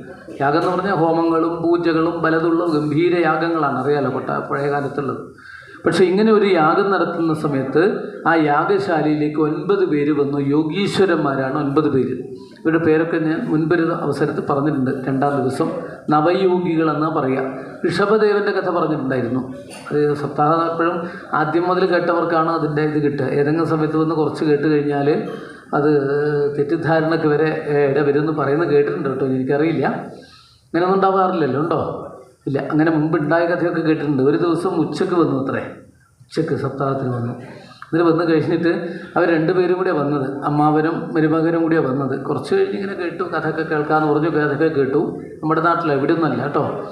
അങ്ങനെ കഥയൊക്കെ കേട്ട് കുറച്ച് കഴിഞ്ഞപ്പോൾ അവർക്ക് ക്ഷമയൊന്നുമില്ല. പാരായണം ഉണ്ടാവും തുടങ്ങുമ്പോൾ അവർ പറഞ്ഞു, ഇനി നമുക്ക് പോകാം, എഴുന്നേറ്റ് പോകാം, ഇവിടെ ഇരുന്നിട്ടെന്താ അവിടെ ഉച്ചക്ക് കാര്യം നടക്കുകയും ചെയ്തു, പോകാമെന്ന് പറഞ്ഞു. ആ പോകുന്ന സമയത്ത് എങ്ങനെ ഉണ്ടായിരുന്നു സപ്താഹം എന്ന് ചോദിച്ചില്ലേ, മറ്റേതല്ല, ഇന്നലത്തെ സപ്താഹം നന്നായി എന്ന് പറഞ്ഞു, സ്വയംവരത്തിൻ്റെ പോലെയല്ല പറഞ്ഞത്. നീ വല്ലതും ശ്രദ്ധിച്ചോ മോനെ എന്നൊക്കെ ചോദിച്ചു മരുമകനോട്. ആ ഞാൻ ശ്രദ്ധിച്ചു, ഞാൻ നല്ലതുപോലെ ശ്രദ്ധിച്ചു, ഇപ്പം എനിക്ക് മനസ്സിലായി, വന്നത് ഏതായാലും നന്നായി എന്ന് പറഞ്ഞു. എന്താ, അമ്മാവനെ കൊന്നാലൊന്നും ഒരു കുഴപ്പമില്ല എന്ന് മനസ്സിലായി. കൃഷ്ണനിപ്പം കംസവധാണത്ര ഈ കുഞ്ഞി കേട്ടത്. അത് കേട്ടിട്ട് അമ്മാവനെ കൊന്നില്ലേ, ഭാഗവതത്തിൽ പറഞ്ഞില്ലേ, ഇത് ഞാൻ കേട്ടു എന്ന് പറഞ്ഞു. ഇത് കണ്ടില്ലേ, കൂട്ടിക്കൊണ്ടുപോയിട്ട് കിട്ടിയ കുഞ്ഞിതാണ്, ഇതാണ് പഠിച്ചത്. അപ്പോൾ അതിന് മുമ്പുള്ളതും കേട്ടില്ല, കൃഷ്ണനെക്കുറിച്ച് പറഞ്ഞില്ല, ഇത് മാത്രമേ കേട്ടില്ല. അമ്മാവനെ കംസൻ അമ്മാവനാണെന്നും കൊന്നു എന്നും മാത്രം മനസ്സിലാക്കിയിട്ട് പോകുന്നത് പോലെ എവിടെയെങ്കിലും വെച്ച് ചിലതൊക്കെ മനസ്സിലാക്കിയാലുള്ള പ്രശ്നങ്ങൾ പലതുമുണ്ട്. ഇപ്പം ഇവിടെ പറഞ്ഞു തരുന്നത് അങ്ങനെ മനസ്സിലാക്കരുത്. എന്താണ് പറഞ്ഞതെന്നറിയോ?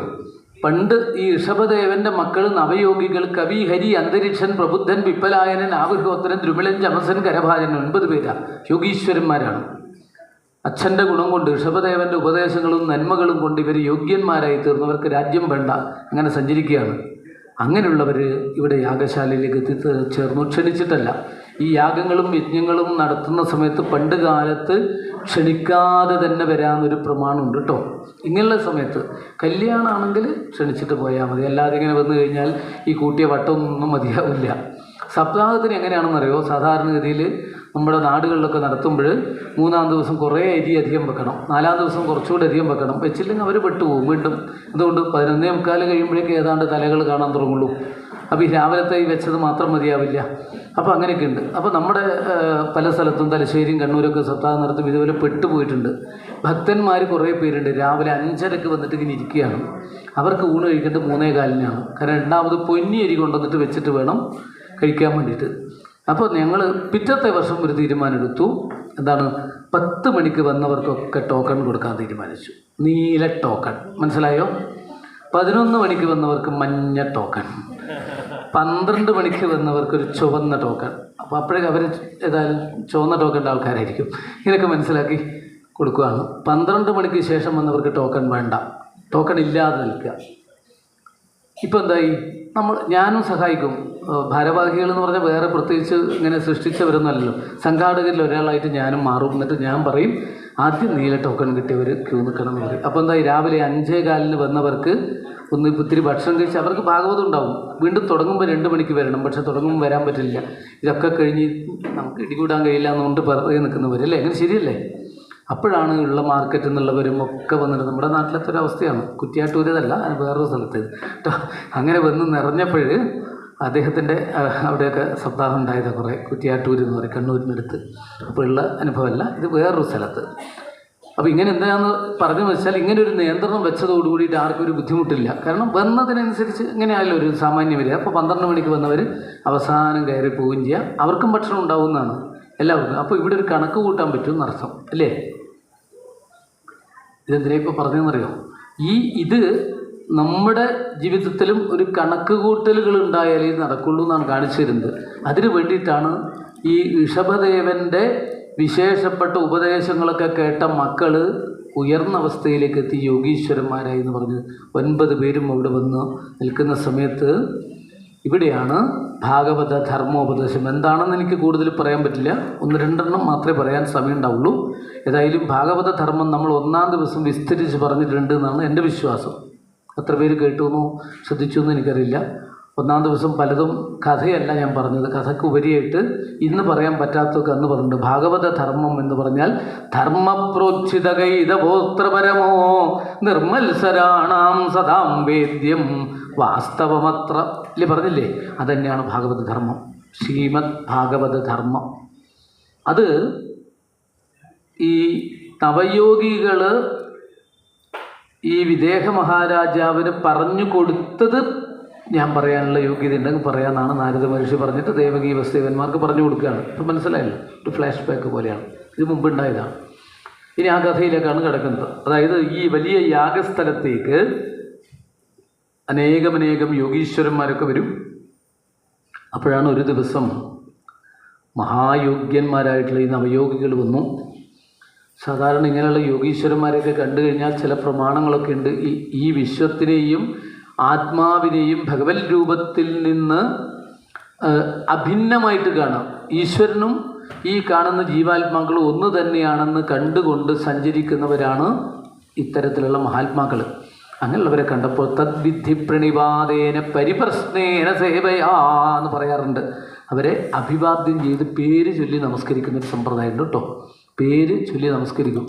ഇനി പേര് ചൊല്ലാത്തവരാണെങ്കിൽ, പേരൊന്നും പറയുന്നില്ല, ചില ആൾക്കാർ അപ്പോൾ പരിചയപ്പെടുത്താം. മുമ്പേ പരിചയമുണ്ടെങ്കിൽ മനസ്സിലായില്ലേ ഞാൻ രാമകൃഷ്ണനാണ്, അങ്ങനെ പറഞ്ഞിട്ടെങ്കിലും ചെയ്യാം. എന്നൊന്നും പറയാൻ അറിയില്ല, ഇങ്ങനെയൊന്നും വേണ്ട, പേര് പറയണം. ഇനി പേര് പറയുന്നില്ലെങ്കിൽ എന്താ നിങ്ങളുടെ പേരെന്ന് അങ്ങോട്ട് ചോദിക്കണം എന്നാണ്. കാരണം അതിനൊരു ജീവനുമായിട്ടുള്ള അതിനാണ് അഭിവാദ്യം ചെയ്യുക. അങ്ങനെയൊക്കെ വേണമെന്നാണ്. അതുപോലെ അതിഥി ദേവോ ഭവ എന്നാണ്. അതിഥികൾ ദേവന്മാരാണെന്നുള്ള നിലയ്ക്ക് അവരെ സ്വീകരിക്കുന്ന ഒരു സമ്പ്രദായമൊക്കെ ഉണ്ടല്ലോ അല്ലേ. ഒന്നുമില്ലെങ്കിൽ ഇത്തിരി വെള്ളം, പച്ചവെള്ളവും ഒരു കഷ്ണം ശർക്കരയൊക്കെ കൊടുക്കുന്ന സമ്പ്രദായങ്ങളൊക്കെ ഉണ്ട് ചില സ്ഥലത്തൊക്കെ വന്ന ഉടനെ അല്ലേ. പിന്നീടാണ് ബാക്കി ഈ ഒരു സമ്പ്രദായത്തിൽ അതിഥികളെ സ്വീകരിക്കുക. അങ്ങനെയുള്ളൊരു സമ്പ്രദായത്തിലുള്ള ഒരു സ്വീകരണമൊക്കെ കഴിഞ്ഞു. ആരാണ്? വിദേഹ മഹാരാജാവാണ് നവയോഗികളെ 9 പീഠത്തിൽ ഇരുത്തി, ഇവിടെ യാഗശാലയിലുള്ള പീഠത്തിൽ നിരയായിട്ട് ഇങ്ങനെ ഇരുത്തി. ഇതെല്ലാവരെയും അഭിവാദ്യം ചെയ്തു. പത്നിമാർ മറ്റുള്ളവരൊക്കെ അഭിവാദ്യം ചെയ്തു. ഈ സമയത്ത് വിദേഹൻ പറയുന്ന ചില വാക്കുകൾ, ചോദ്യങ്ങളും അതിൻ്റെ ഉത്തരങ്ങളുമാണ് ഭാഗവത ധർമ്മം എന്ന് പറയുന്നത്. ഇതിൽ പറഞ്ഞത് ദുർലഭോ മാനുഷോ ദേഹോ ദേഹിനാം ക്ഷണഭംഗുര തത്രാപി ദുർലഭം മന്യേ വൈകുണ്ഠപ്രിയദർശനം. നമ്മൾ പരീക്ഷത്തിൻ്റെ കഥ പറയുന്നതിന് തൊട്ട് മുമ്പ് ചില കാര്യങ്ങളൊക്കെ പറഞ്ഞിട്ടുണ്ട്. അത് തന്നെയാണ് ഇവിടെയും പറഞ്ഞിരിക്കുന്നത്. വേറൊരു രൂപത്തിലാണെന്ന് മാത്രം. എന്താണത്? ദുർലഭോ മാനുഷോ ദേഹ, മനുഷ്യദേഹം ദുർലഭമാണെന്നാണ് പറഞ്ഞത്. അതൊന്ന് ഓർമ്മിക്കുക. ഇവിടെ വീണ്ടും ഓർമ്മപ്പെടുത്തുകയാണ് അവസാന നിമിഷത്തിൽ. ഇത് നമ്മളിവിടെ ഭാഗവത ഓർമ്മപ്പെടുത്തുന്നു എന്ന് പറഞ്ഞാൽ ഭാഗവത ധർമ്മത്തിലൂടെ അന്ന് രാജാവ് പറഞ്ഞത് ഈ മനുഷ്യദേഹം സുദുർലഭമാണ്. ജന്തൂനാം നരജന്മം സുദുർലഭം എന്നാണ്. ഈച്ചചത്ത് പൂച്ചയായിട്ടും നരിചത്ത് നരനായി പിറന്നിട്ടും നാരിചത്ത് ഓരിയായി പിറന്നിട്ടും കൃപ കൂടാതെ പീഡിപ്പിച്ചിടുന്ന മന്ത്രിചത്ത് കൃപയായി പിറക്കുന്നു എന്ന് പൂന്താനം പറഞ്ഞിട്ടുണ്ട് അല്ലേ. അത് അങ്ങനെ തന്നെ കൃത്യത്തിലൊന്നും പറഞ്ഞല്ല, ഇതുപോലെ പല പല ജന്മങ്ങളും കഴിഞ്ഞ് അങ്ങനെയാണ് മിണ്ടുന്ന നാവ് നിവർന്ന ദേഹം വിശേഷ ബുദ്ധിയുള്ള ഒരു മനുഷ്യജന്മം കിട്ടുന്നത്. ഇനി അങ്ങനെ കിട്ടിക്കഴിഞ്ഞ മനുഷ്യജന്മം ദേഹിനാം ക്ഷണഭങ്കുര. ക്ഷണഭങ്കുര എന്ന് പറഞ്ഞാൽ ഏത് നിമിഷത്തിലും നഷ്ടപ്പെടാവുന്ന അവസ്ഥയിലുള്ളതാണ് ഈ ജന്മം. ഇത് കിട്ടിയത് കൊണ്ട് മറ്റൊന്നും പേടിക്കാനില്ല. അങ്ങനെയല്ല, ആമയ്ക്കൊക്കെ വേണമെങ്കിൽ 200 വർഷം അതിലധികമൊക്കെ നിൽക്കാം. മനുഷ്യന് നിൽക്കാൻ പറ്റുമോ? ഇല്ല. ഇത് നിൽക്കാൻ പറ്റില്ല എന്ന് മാത്രമല്ല, എത്രയൊക്കെ നിലകളുള്ള ആശുപത്രികളുണ്ടായാലും അത്യന്താധുനിക ചികിത്സകളുണ്ടായാലും സംവിധാനങ്ങളുണ്ടായാലും ചന്ദ്രനിൽ പോയിട്ട് കുറച്ചു കാലം താമസിച്ച് വന്നാലും ചൊവ്വയിൽ പോയാലും ഒരു ചെറിയ കൊറോണ വൈറസ് എന്ന് പറഞ്ഞതിന് മരുന്ന് കണ്ടുപിടിക്കാനോ ആവശ്യമില്ലാതെ കുറേ മരുന്നുകൾ ഓരോരുത്തരും ഉള്ളിലാക്കി എന്നല്ലാണ്ട് ഇത് കണ്ടുപിടിക്കാനോ അതിന് പ്രതിവിധി കാണാനോ പറ്റിയില്ല. ഒടുവിൽ അത് തന്നെ സ്വയം പിൻവലിച്ചു. ഇവരോട് ഇനി കളിച്ചിട്ട് കാര്യമില്ല. അങ്ങനെയല്ല ഉണ്ടായത്. സത്യത്തിൽ അവരവരുടെ കേമത്താണെന്നൊക്കെ പിന്നീട് പറഞ്ഞു എന്നല്ലാതെ അല്ല. പിന്നെന്തുണ്ടായി? സ്വയം അത് തന്നെ ഇനി പോട്ടെ, ഇവരോട് അധികം കളി മതി, കുറേയൊക്കെ ശരി, എണ്ണം കുറേയൊക്കെ കുറച്ചിട്ടുണ്ട്, മതി, ഇനി അടുത്ത രൂപത്തിൽ വരാമെന്ന് പറഞ്ഞിട്ട് അങ്ങനെ മാറ്റി വെച്ചതാണ്. നമ്മളിങ്ങനെ ഓരോ തരത്തിൽ ഓരോ തീരുമാനിക്കുകയാണ്. ഒരു പനി വന്നു നമ്മുടെ നാട്ടിൽ, അപ്പോഴതിന് പറയും തക്കാളിപ്പനി എന്ന് പറഞ്ഞു. പിറ്റത്തെ വർഷം വേറൊരു ടൈപ്പിൽ പനി വന്നപ്പോൾ അതിന് ഉള്ളിപ്പനി. ഇതാണ് ആരോഗ്യവകുപ്പ് ചെയ്തത്. അല്ലാതെ അതിൻ്റെ മരുന്ന് കണ്ടുപിടിക്കാനോ ഇത് വരാതിരിക്കാൻ വേണ്ടിയിട്ട് മാലിന്യങ്ങളെ നിർമ്മാർജ്ജനം ചെയ്യാനോ അതിൻ്റെ സംവിധാനമൊന്നും അല്ലാണ്ട് ഇത് ഇങ്ങനെ അസുഖം ഇങ്ങനെ തുടങ്ങുമ്പോൾ പത്രസമ്മേളനം നടത്തുക, എന്നിട്ട് ഉള്ളിപ്പനി തക്കാളിപ്പനി എന്ന് പറഞ്ഞിട്ട് കുറേ ലിസ്റ്റ് ഉണ്ടാക്കുക എന്നുള്ളതാണ്. ഇതല്ല നമ്മൾക്ക് പറഞ്ഞിരിക്കുന്നത്. തോന്നിവാസം കളിക്കുന്നുണ്ടെങ്കിൽ അങ്ങനെയുള്ളവർ ചെയ്യുന്നതിൻ്റെ കർമ്മത്തിൻ്റെ ഫലവും അതിനനുസരിച്ച് ഉണ്ടാവുള്ളൂ. നമ്മൾ നികുതി കൊടുക്കുന്നുണ്ടെങ്കിൽ അതിൻ്റെ ഈ ഭരണാധികാരിയുടെ ദുഷ്കർമ്മത്തിൻ്റെ ഫലം നമ്മളിങ്ങോട്ട് നികുതി കൊടുക്കുന്നവർ ഇത്ര ശതമാനം ഏറ്റെടുക്കണമെന്ന് ഭാഗവതം പറഞ്ഞിട്ടുണ്ട്. അപ്പോൾ അത് ദുഷ്കർമ്മത്തിന് ഉപയോഗിച്ച് കഴിഞ്ഞാലുള്ള ദോഷമാണ്. അപ്പോൾ അതുകൊണ്ട് ഈ ശാസ്ത്രത്തിനൊന്നും ഇതിനൊന്നും ചെയ്യാൻ പറ്റില്ല. പരിഹാരമില്ലാത്തതാണ് ഏത്? ഈ മരണം എന്നുള്ളത്. ജനിച്ചാൽ മരണം തീർച്ച, ഉണ്ടായത് നശിച്ചിടും, ഉദിച്ചത് അസ്തമിച്ചിടും, വന്നു ചേർന്നത് കൈവിടും. 2 കാര്യമേ പറഞ്ഞിട്ടുള്ളൂ. ഒന്ന്, മനുഷ്യദേഹം സുദുർലഭമാണ്. പലതും കഴിഞ്ഞിട്ട് കിട്ടുന്ന മനുഷ്യജന്മം അത് ക്ഷണികവുമാണ്. ക്ഷണികം എന്ന് പറഞ്ഞാൽ അയച്ചവൻ നിന്നെ തിരിച്ചു വിളിച്ചാൽ തിരിഞ്ഞു നോക്കാതെ നീ തിരിച്ചു ചെല്ലേണം. മരിച്ചു നീ പിരിയുമ്പോൾ കരയുന്നെൻ ബന്ധുക്കൾ അറയ്ക്കുന്ന പ്രേതമായി വെറുക്കുന്നു നിന്നെ. അമ്മ തന്നുദരത്തിൽ അണുവായി പിറന്നു, അറിയാത്ത വേഷത്തിൽ രംഗത്തു വന്നു, നടനായി നടിച്ചു നിൻ നാടകം തീർന്നാൽ നരകമോ സ്വർഗമോ എന്തു കിട്ടും നിനക്ക്, എന്തു കിട്ടും? പണവും പ്രതാപവും നേടിയെടുത്തു, പണി ചെയ്തു ജന്മം കളയുന്നു കഷ്ടം, അവസാനമെല്ലാം കൈവെടിഞ്ഞയ്യോ. 6 അടി മണ്ണിൽ എരിഞ്ഞെരിഞ്ഞടങ്ങും നീ. മനുഷ്യനായി എന്തിനീ മണ്ണിൽ പിറന്നു? മനസാക്ഷിയോടൊന്ന് ചോദിച്ചു നോക്ക്. മനസാക്ഷിയോടൊന്ന് ചോദിച്ചു നോക്ക്. നമ്മളോട് പറയുന്നത് മഹാത്മാക്കൾ പറഞ്ഞു തന്നത് മുഴുവൻ ചുരുക്കി ഇവിടെ പറയുകയാണ്. ഏത് സമയത്തും ക്ഷണികം ആണ് ജീവിതം, അല്ലേ? അത് നമ്മൾ ബോധ്യപ്പെടുത്തുകയാണ്. ഏത് സമയത്തും നഷ്ടപ്പെടുന്നതാണ്. ചിലപ്പോഴും സന്തോഷമുണ്ടാവും, ചിലപ്പോഴും ദുഃഖമുണ്ടാവും. അതിശക്തമായിട്ട് ഇടിയോടുകൂടി 2 മണിക്കൂർ മഴയും പെയ്യും, കുറേ വെള്ളത്തിലായിരിക്കും. പിന്നീട് വെയിൽ കൊണ്ട് സഹിക്കാൻ പറ്റില്ല. ലോകത്തിൻ്റെ അവസ്ഥ ഇതല്ലേ. ഏത് സമയത്താണെന്ന് അതുകൊണ്ട് അതിനെ മധുരതരമാക്കിയിട്ട് അനുഭവപ്പെടുത്തുക എന്നുള്ളതാണ് ഒരു മനുഷ്യൻ്റെ വിശേഷ ബുദ്ധിയുടെ ലക്ഷണം. ആ ഉള്ള ജീവിതത്തെ, ക്ഷണിക ജീവിതത്തെ, മധുരമീ ജീവിതം ചെറുതാണെന്നാകിലും, മധുരമാണ് ഈ ജീവിതമെങ്കിലും അത് ചെറുതാണ്, അല്ലേ? ജീവിതം മധുരമുള്ളതായിട്ട് തന്നെയാണ് ആ ചെറുതും അനുഭവപ്പെടുത്തേണ്ടത് എന്ന് ബോധ്യപ്പെടുത്തുന്നതാണ് ഈ രംഗം. ഇത് നമ്മൾ ആദ്യത്തെ ദിവസം സൂചിപ്പിച്ചതാണ് എൻ്റെ ഓർമ്മ. വേറൊരു തരത്തിൽ ഉപദേശമായിട്ട് ഇവിടെയല്ലേ ശങ്കരാചാര്യ ശിഷ്യഗണങ്ങൾക്ക് പറഞ്ഞു കൊടുത്തു. ശിഷ്യഗണങ്ങൾക്ക് സംസ്കൃതം പഠിക്കുകയാണ്. സംസ്കൃതം മാത്രമല്ല, തർക്കമുണ്ട്, വ്യാകരണമുണ്ട് അവർക്ക്. വ്യാകരണത്തിൽ ഓരോ സൂത്രമുണ്ട്. ഈ കൈ കൊണ്ടാണ് എല്ലാം ചെയ്യുക കേട്ടോ. സഹസ്രനാമം മുഴുവൻ ശിഷ്യന്മാരുടെ കയ്യിലാണെന്നാണ് പറയുക. വിശ്വസ്മേ നമ, വിഷ്ണവേ നമ, വിഷ്ണുക്കാരായ നമ, ഭൂതഭവേ ഭവൽപ്രഭവേ നമ, ഭൂതകൃതേ നമ, ഭാവായ നമ, അഭ്യായ നമ, പുരുഷായ നമ. ശേഷം ഈ കയ്യിലെല്ലാം കിട്ടും എന്നർത്ഥം. എവിടെയാണ് എത്തേണ്ടതെല്ലാം കിട്ടും. പറഞ്ഞ് മനസ്സിലായല്ലോ? മിടുക്കന്മാരാണ്. പക്ഷെ അവർ ഇങ്ങനെ ചൊല്ലിക്കൊണ്ടിരിക്കുന്നത് എന്താ അറിയോ? ഈ പഠിപ്പിക്കുന്ന ആളുണ്ടല്ലോ, അവർ ശരിക്കും പഠിച്ചില്ലെങ്കിൽ ഇവിടെ ഒരു സാധനം ഉണ്ടാവും, അറിയാലോ. ഇത് പിടിച്ചിട്ട് രണ്ട് ആട്ടുമ്പോഴേക്ക് വലിയ വിഷമാവും. അതുകൊണ്ട് ഇവരിങ്ങനെ ആ ഗംഗയുടെ തീരത്ത്, കാശിയുടെ തീരത്തൊക്കെ കൂടി ഡുഗുറിഞ്ച് കരണേ, ഡുഗുറിഞ്ച് കരണേ, ഡുഗുറിഞ്ച് കരണേ, ഡുഗുറിഞ്ച് കരണേ, ഡുഗുറിഞ്ച് കരണേ. ആ മൂന്നാമത്തെ സൂത്രം ചൊല്ലൂ എന്ന് പറയുമ്പോൾ പറഞ്ഞു കൊടുക്കണ്ടേ, ഇല്ലേ? ബൈഹാത്താക്കണ്ടേ? അങ്ങനെ ഡുഗുറിഞ്ച് കരണേ ചൊല്ലിക്കൊണ്ടിരിക്കുമ്പോൾ സങ്കടം തോന്നിയ ആചാര്യസ്വാമികൾക്ക് അദ്ദേഹം പറഞ്ഞു, ഈ അന്ത്യനിമിഷത്തിൽ അന്തകൻ കാലപാശമായിട്ട് വരുമ്പോൾ അപ്പോഴും ഡുഗുറിഞ്ച് കരണേ എന്ന് പറഞ്ഞിട്ട് ഒരു കാര്യമില്ല കേട്ടോ, ഇല്ലേ? അന്തകൻ ഇങ്ങനെ കാശിങ്ങനെ പാശം ഇങ്ങനെ കാലപാശം ഇങ്ങനെ ഇടുന്ന സമയത്ത് ഡുഗുറിഞ്ച് കരണേ, ഡുഗുറിഞ്ച് കരണേ എന്ന് പറഞ്ഞാലൊന്നും അന്തകൻ മാറില്ല, അല്ലേ? അപ്പോഴെന്ത് വേണം?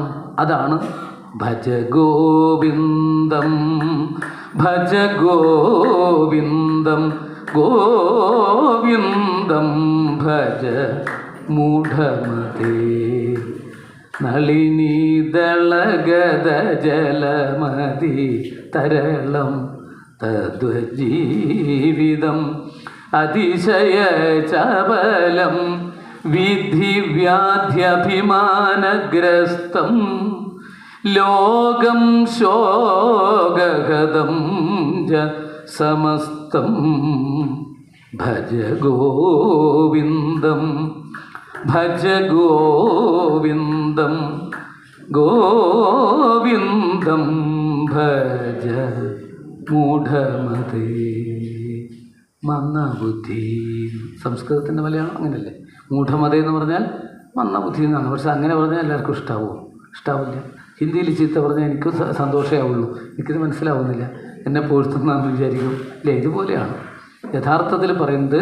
അറിയേണ്ടതിനെ അറിയാതെ, അനുഭവിക്കേണ്ടതിനെ അനുഭവിക്കാതെ കണ്ട് ജന്മം വൃഥ കളഞ്ഞു കുളിക്കുന്നവർ താമര ഇലയുടെ, വെള്ളത്തിൻ്റെ മുകളിലുണ്ടാകുന്ന താമര ഇലയില്ലേ, അതിലൊരു തുള്ളി വെള്ളം ഇങ്ങനെ നല്ല സ്ഫടികം പോലെ ഇങ്ങനെ നിൽക്കും.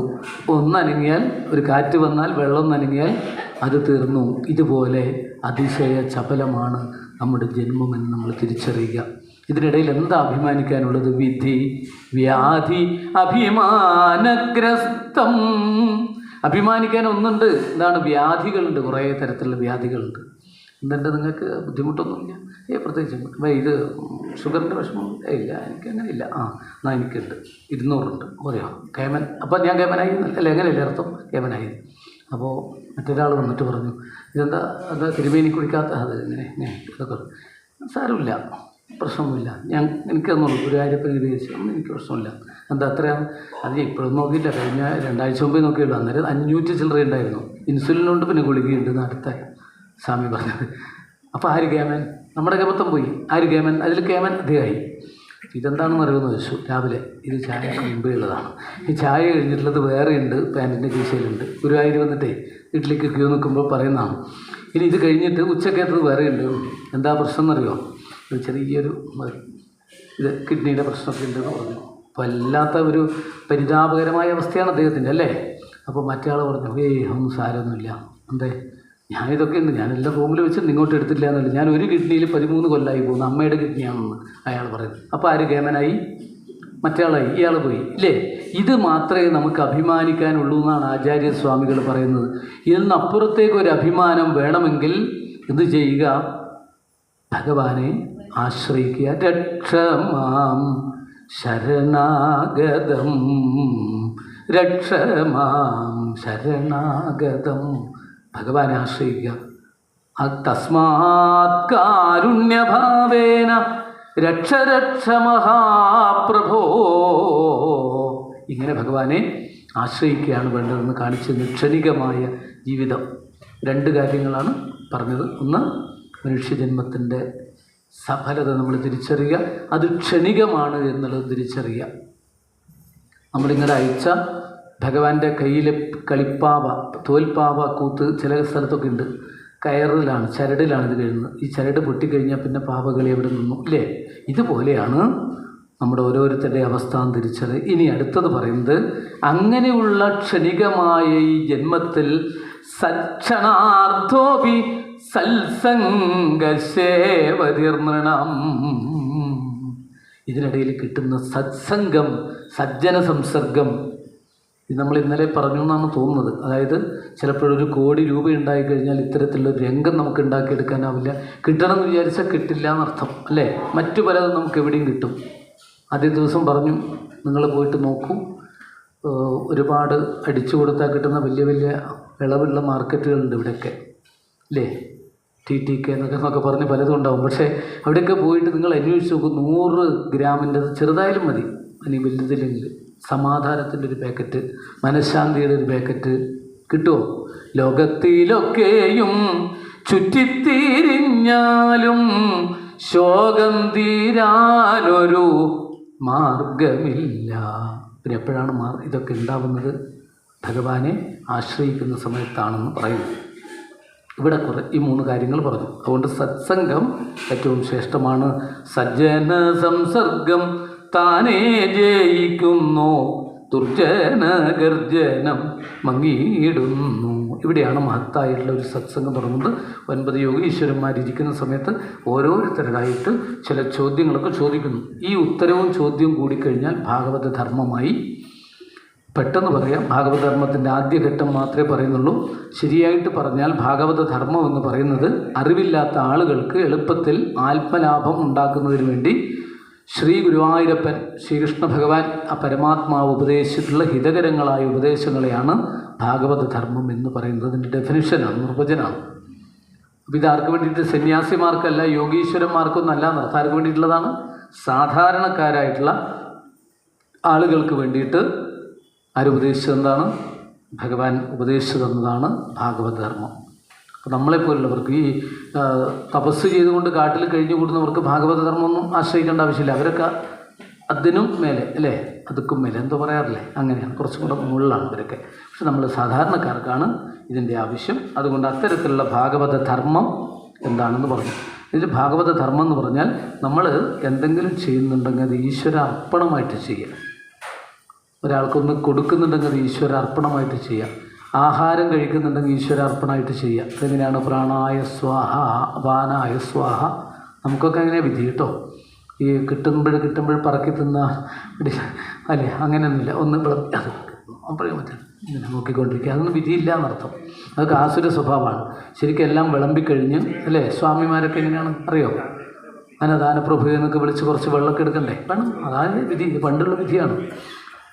ഇത് ആ ഒരു ഭാവത്തോട് കൂടിയിട്ട് ആഹാരം കഴിക്കുന്നുണ്ടെങ്കിലും അങ്ങനെ ചെയ്യണം. നമ്മൾ ഒരു യാത്ര പുറപ്പെടുകയാണെങ്കിൽ, ടൂറിന് തീർത്ഥാടനമൊന്നും വേണ്ട, ടൂറിന് പുറപ്പെടുന്നുണ്ടെങ്കിലും എന്ത് ചെയ്യുക? ആ യാത്ര സഫലമാവണ്ടേ? അതിനുവേണ്ടി പ്രാർത്ഥിച്ചിട്ട് പുറപ്പെടുക. അപ്പോൾ തുടക്കത്തിൽ നമ്മൾ എന്ത് ചെയ്യുമ്പോഴും ഈശ്വര സമർപ്പണം ചെയ്യണം. അപ്പോൾ നമ്മൾ ചില ആൾക്കാരൊക്കെ മനസ്സിലാക്കിയത് അവസാനം മതി എന്നാണ്. അത് പോരാ. തുടക്കത്തിൽ വീട്ടിൽ എന്താണ് ഇനാഗുറേഷൻ ചെയ്യുമ്പോൾ, കട ഇനാഗുറേഷൻ ചെയ്യുമ്പോൾ ഗണപതി ഹോമം എപ്പോഴാണ് വേണ്ടത്? 4-5 ദിവസം കഴിഞ്ഞിട്ടാണ്. അല്ല, അത് 4-5 ദിവസം കഴിഞ്ഞിട്ടായാലും മതി. പക്ഷേ നല്ല മുഹൂർത്തത്തിൽ ഗണപതി ഹോമം കഴിച്ചിട്ടില്ലേ തുടങ്ങാം. ഇതുപോലെ നമ്മുടെ ഏത് സൽക്കർമ്മങ്ങൾ ചെയ്യുമ്പോഴും ഇത് വേണമെന്നാണ് പറഞ്ഞത്, ഈശ്വരാർപ്പണമായിട്ട് നമ്മൾ ചെയ്യണം. ഇതിനാണ് എഴുത്തച്ഛൻ ആചാര്യനൊക്കെ പറഞ്ഞു തന്നു. യാതൊന്ന് കൺമതത് നാരായണ പ്രതിമ, യാതൊന്ന് കേൾപ്പതത് നാരായണ ശ്രുതികൾ, യാതൊന്ന് ചെയ്വതത് നാരായണാർച്ചനകൾ, യാതൊന്നതൊക്കെ ഹരി നാരായണായ നമഃ. എല്ലാം എന്താവുന്ന യാതൊന്നതൊക്കെയെന്ന് പറഞ്ഞാൽ അതിലെല്ലാം വിട്ടു. നമ്മൾ സമർപ്പണം ചെയ്തുകൊണ്ട് ആരംഭിക്കുക. രാവിലെ എങ്ങനെയാണ് സമർപ്പണം ചെയ്തുകൊണ്ട് ആരംഭിക്കുക? രാവിലെ തന്നെ എഴുന്നേറ്റിട്ട് പല്ല് തേക്കുന്ന കുറച്ച് കഴിഞ്ഞിട്ട് മതി. അപ്പോഴും തന്നെ ഒരു ഗ്ലാസും കുടിക്കുക. എന്താ കാപ്പിയോ ചായയോ ഞാൻ ഉദ്ദേശിച്ചത്, വേറെ എല്ലാവരും കുടിക്കുന്നതല്ല ഉദ്ദേശിച്ചത്, അധികം ആൾ കുടിക്കുന്നതല്ല. ഒരു ഗ്ലാസ് കുടിക്കുക. BC എന്ന് പേര് പണ്ട് കാലത്ത് ബെഡ് കോഫി അല്ലേ, ആരോ തുടങ്ങി വെച്ചതാണ് അത്രേ. ചായ കുടിക്കുന്നവരെന്താ പറയുക, ബെഡ് കോഫി എടുക്കട്ടെ ചോദിക്കില്ലേ? അങ്ങനെ പല്ല് തേക്കാതെ കഴിക്കുന്നതിനെ ബെഡ് കോഫി എന്ന് പറയുന്നു. അങ്ങനെ അത് കഴിക്കുന്നതിന് മുമ്പായിട്ട് പല്ലൊക്കെ തേച്ച് ഒന്ന് കുളിച്ചതിന് ശേഷം കഴിക്കുക. പ്രാർത്ഥിക്കൊന്നും വേണ്ട. അങ്ങനെ കഴിച്ചാൽ തന്നെ 10% ഭാഗവത ധർമ്മമായി എന്നാണ്. പക്ഷെ നമ്മളൊന്ന് നമസ്കരിക്കും കൂടെ ചെയ്തിട്ട് അല്ലേ, ഒരു പുഷ്പം എന്തെങ്കിലും പറിച്ചെടുത്ത് ഒന്ന് ഏതെങ്കിലും ഒരു ഫോട്ടോ എൻ്റെ മുന്നിലോ മറ്റൊന്ന് ഇട്ട് കഴിഞ്ഞാൽ ഭാഗവത ധർമ്മം 10 20 അല്ലാവുക 30% എന്നാണ്. കാരണം അത് തുടക്കത്തിൽ തന്നെ നമ്മൾ ഒരു സമർപ്പണമായി. ഇതാണ് ഉദ്ദേശിച്ചത്. കായേന വാച മനസേന്ദ്രിയൈർവാ ബുദ്ധ്യാത്മനാവാ അനുസൃത സ്വഭാവൽക്കരോതി യദ്യൽ സകലം പരസ്മൈ നാരായണായേതി സമർപ്പയേൽത്തൽ. സമർപ്പയാമി എന്ന് പറയുമ്പോൾ ഞാൻ ചെയ്യുമ്പോൾ ഞാൻ പറയുന്നത്, നിങ്ങൾ ചെയ്യുമ്പോൾ നിങ്ങൾ പറയും ഞാനിത് സമർപ്പിക്കാം. ഇപ്പോൾ പറഞ്ഞെന്താണെന്നറിയോ, നിങ്ങൾ ശരീരം കൊണ്ടോ വാക്കുകൾ കൊണ്ടോ മനസ്സുകൊണ്ടോ ബുദ്ധി കൊണ്ടോ ഇന്ദ്രിയം കൊണ്ടോ ഒക്കെ ചെയ്യുന്നത് എന്ത് വേണം? അതാതിൻ്റെ സ്വഭാവത്തിനനുസരിച്ച് പ്രകൃതേ സ്വഭാവാൽ ഈശ്വരനെ സമർപ്പിക്കുക. അതായത് എങ്ങനെയാണ്? കണ്ണുകൊണ്ട് കാണുന്നതാണ് കണ്ണിൻ്റെ സ്വഭാവം, ആദ്യം തന്നെ കാണുന്നത് അല്ലേ. അതിപ്പോൾ സമർപ്പിക്കലെന്ന് പറഞ്ഞാൽ എന്താ? എൻ്റെ കണ്ണ് എന്ത് നമുക്ക് ചെയ്യാൻ പറ്റും? ഒന്നേ ചെയ്യാൻ പറ്റുള്ളൂ. രാവിലെ എഴുന്നേറ്റ് കഴിഞ്ഞാൽ വിഷുവിൻ്റെ ദിവസം രാവിലെ ചെയ്യുന്നൊരു ചടങ്ങുണ്ട് അത്രേ. ആദ്യമായിട്ട് കണി കാണും നേരം കമല നേത്രൻ്റെ ഇല്ലേ, ഈ ഒരു ഭാവത്തിൽ നമ്മൾ എന്ത് ചെയ്യുക അന്ന്.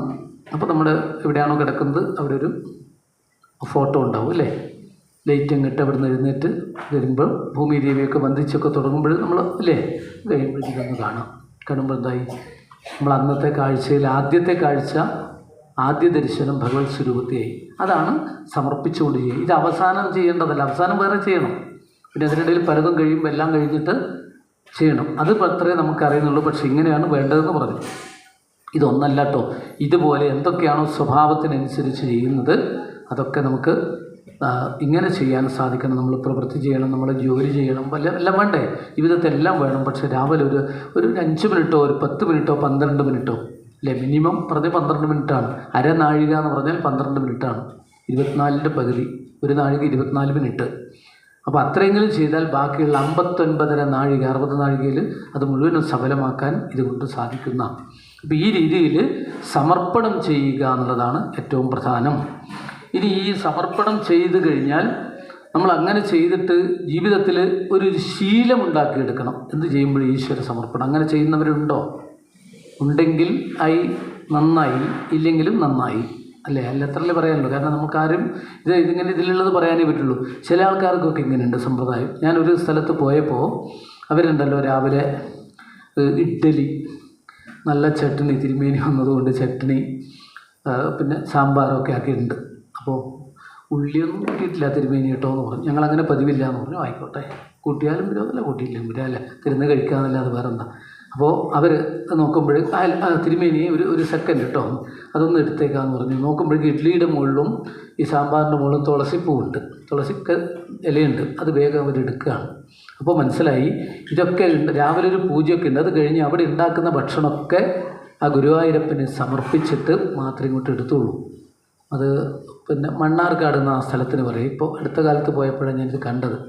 അവിടെ ഗോവിന്ദപുരത്ത് പോയപ്പോഴാണ് കണ്ടത്. അപ്പോൾ നേരിട്ട് കണ്ടതുകൊണ്ടാണ് പറഞ്ഞത്. അല്ലെങ്കിലും ഉണ്ട്, അങ്ങനെ ഇല്ല എന്നല്ല പറഞ്ഞത്. നമ്മളൊക്കെ ഇപ്പോൾ ഗുരുവായൂരപ്പന് കാളൻ, ഓലൻ, വറുത്തുപ്പേരി മുതൽ സാമ്പാർ കൊടുക്കില്ലല്ലോ ഇല്ലേ, അച്ചാറ് അതൊന്നും കൊടുക്കില്ല, മസാലയൊന്നുമില്ല. ഇതൊക്കെ സമർപ്പിച്ചിട്ട് അത് പ്രസാദമായിട്ടാണ് സാധാരണ കഴിക്കുക അല്ലേ.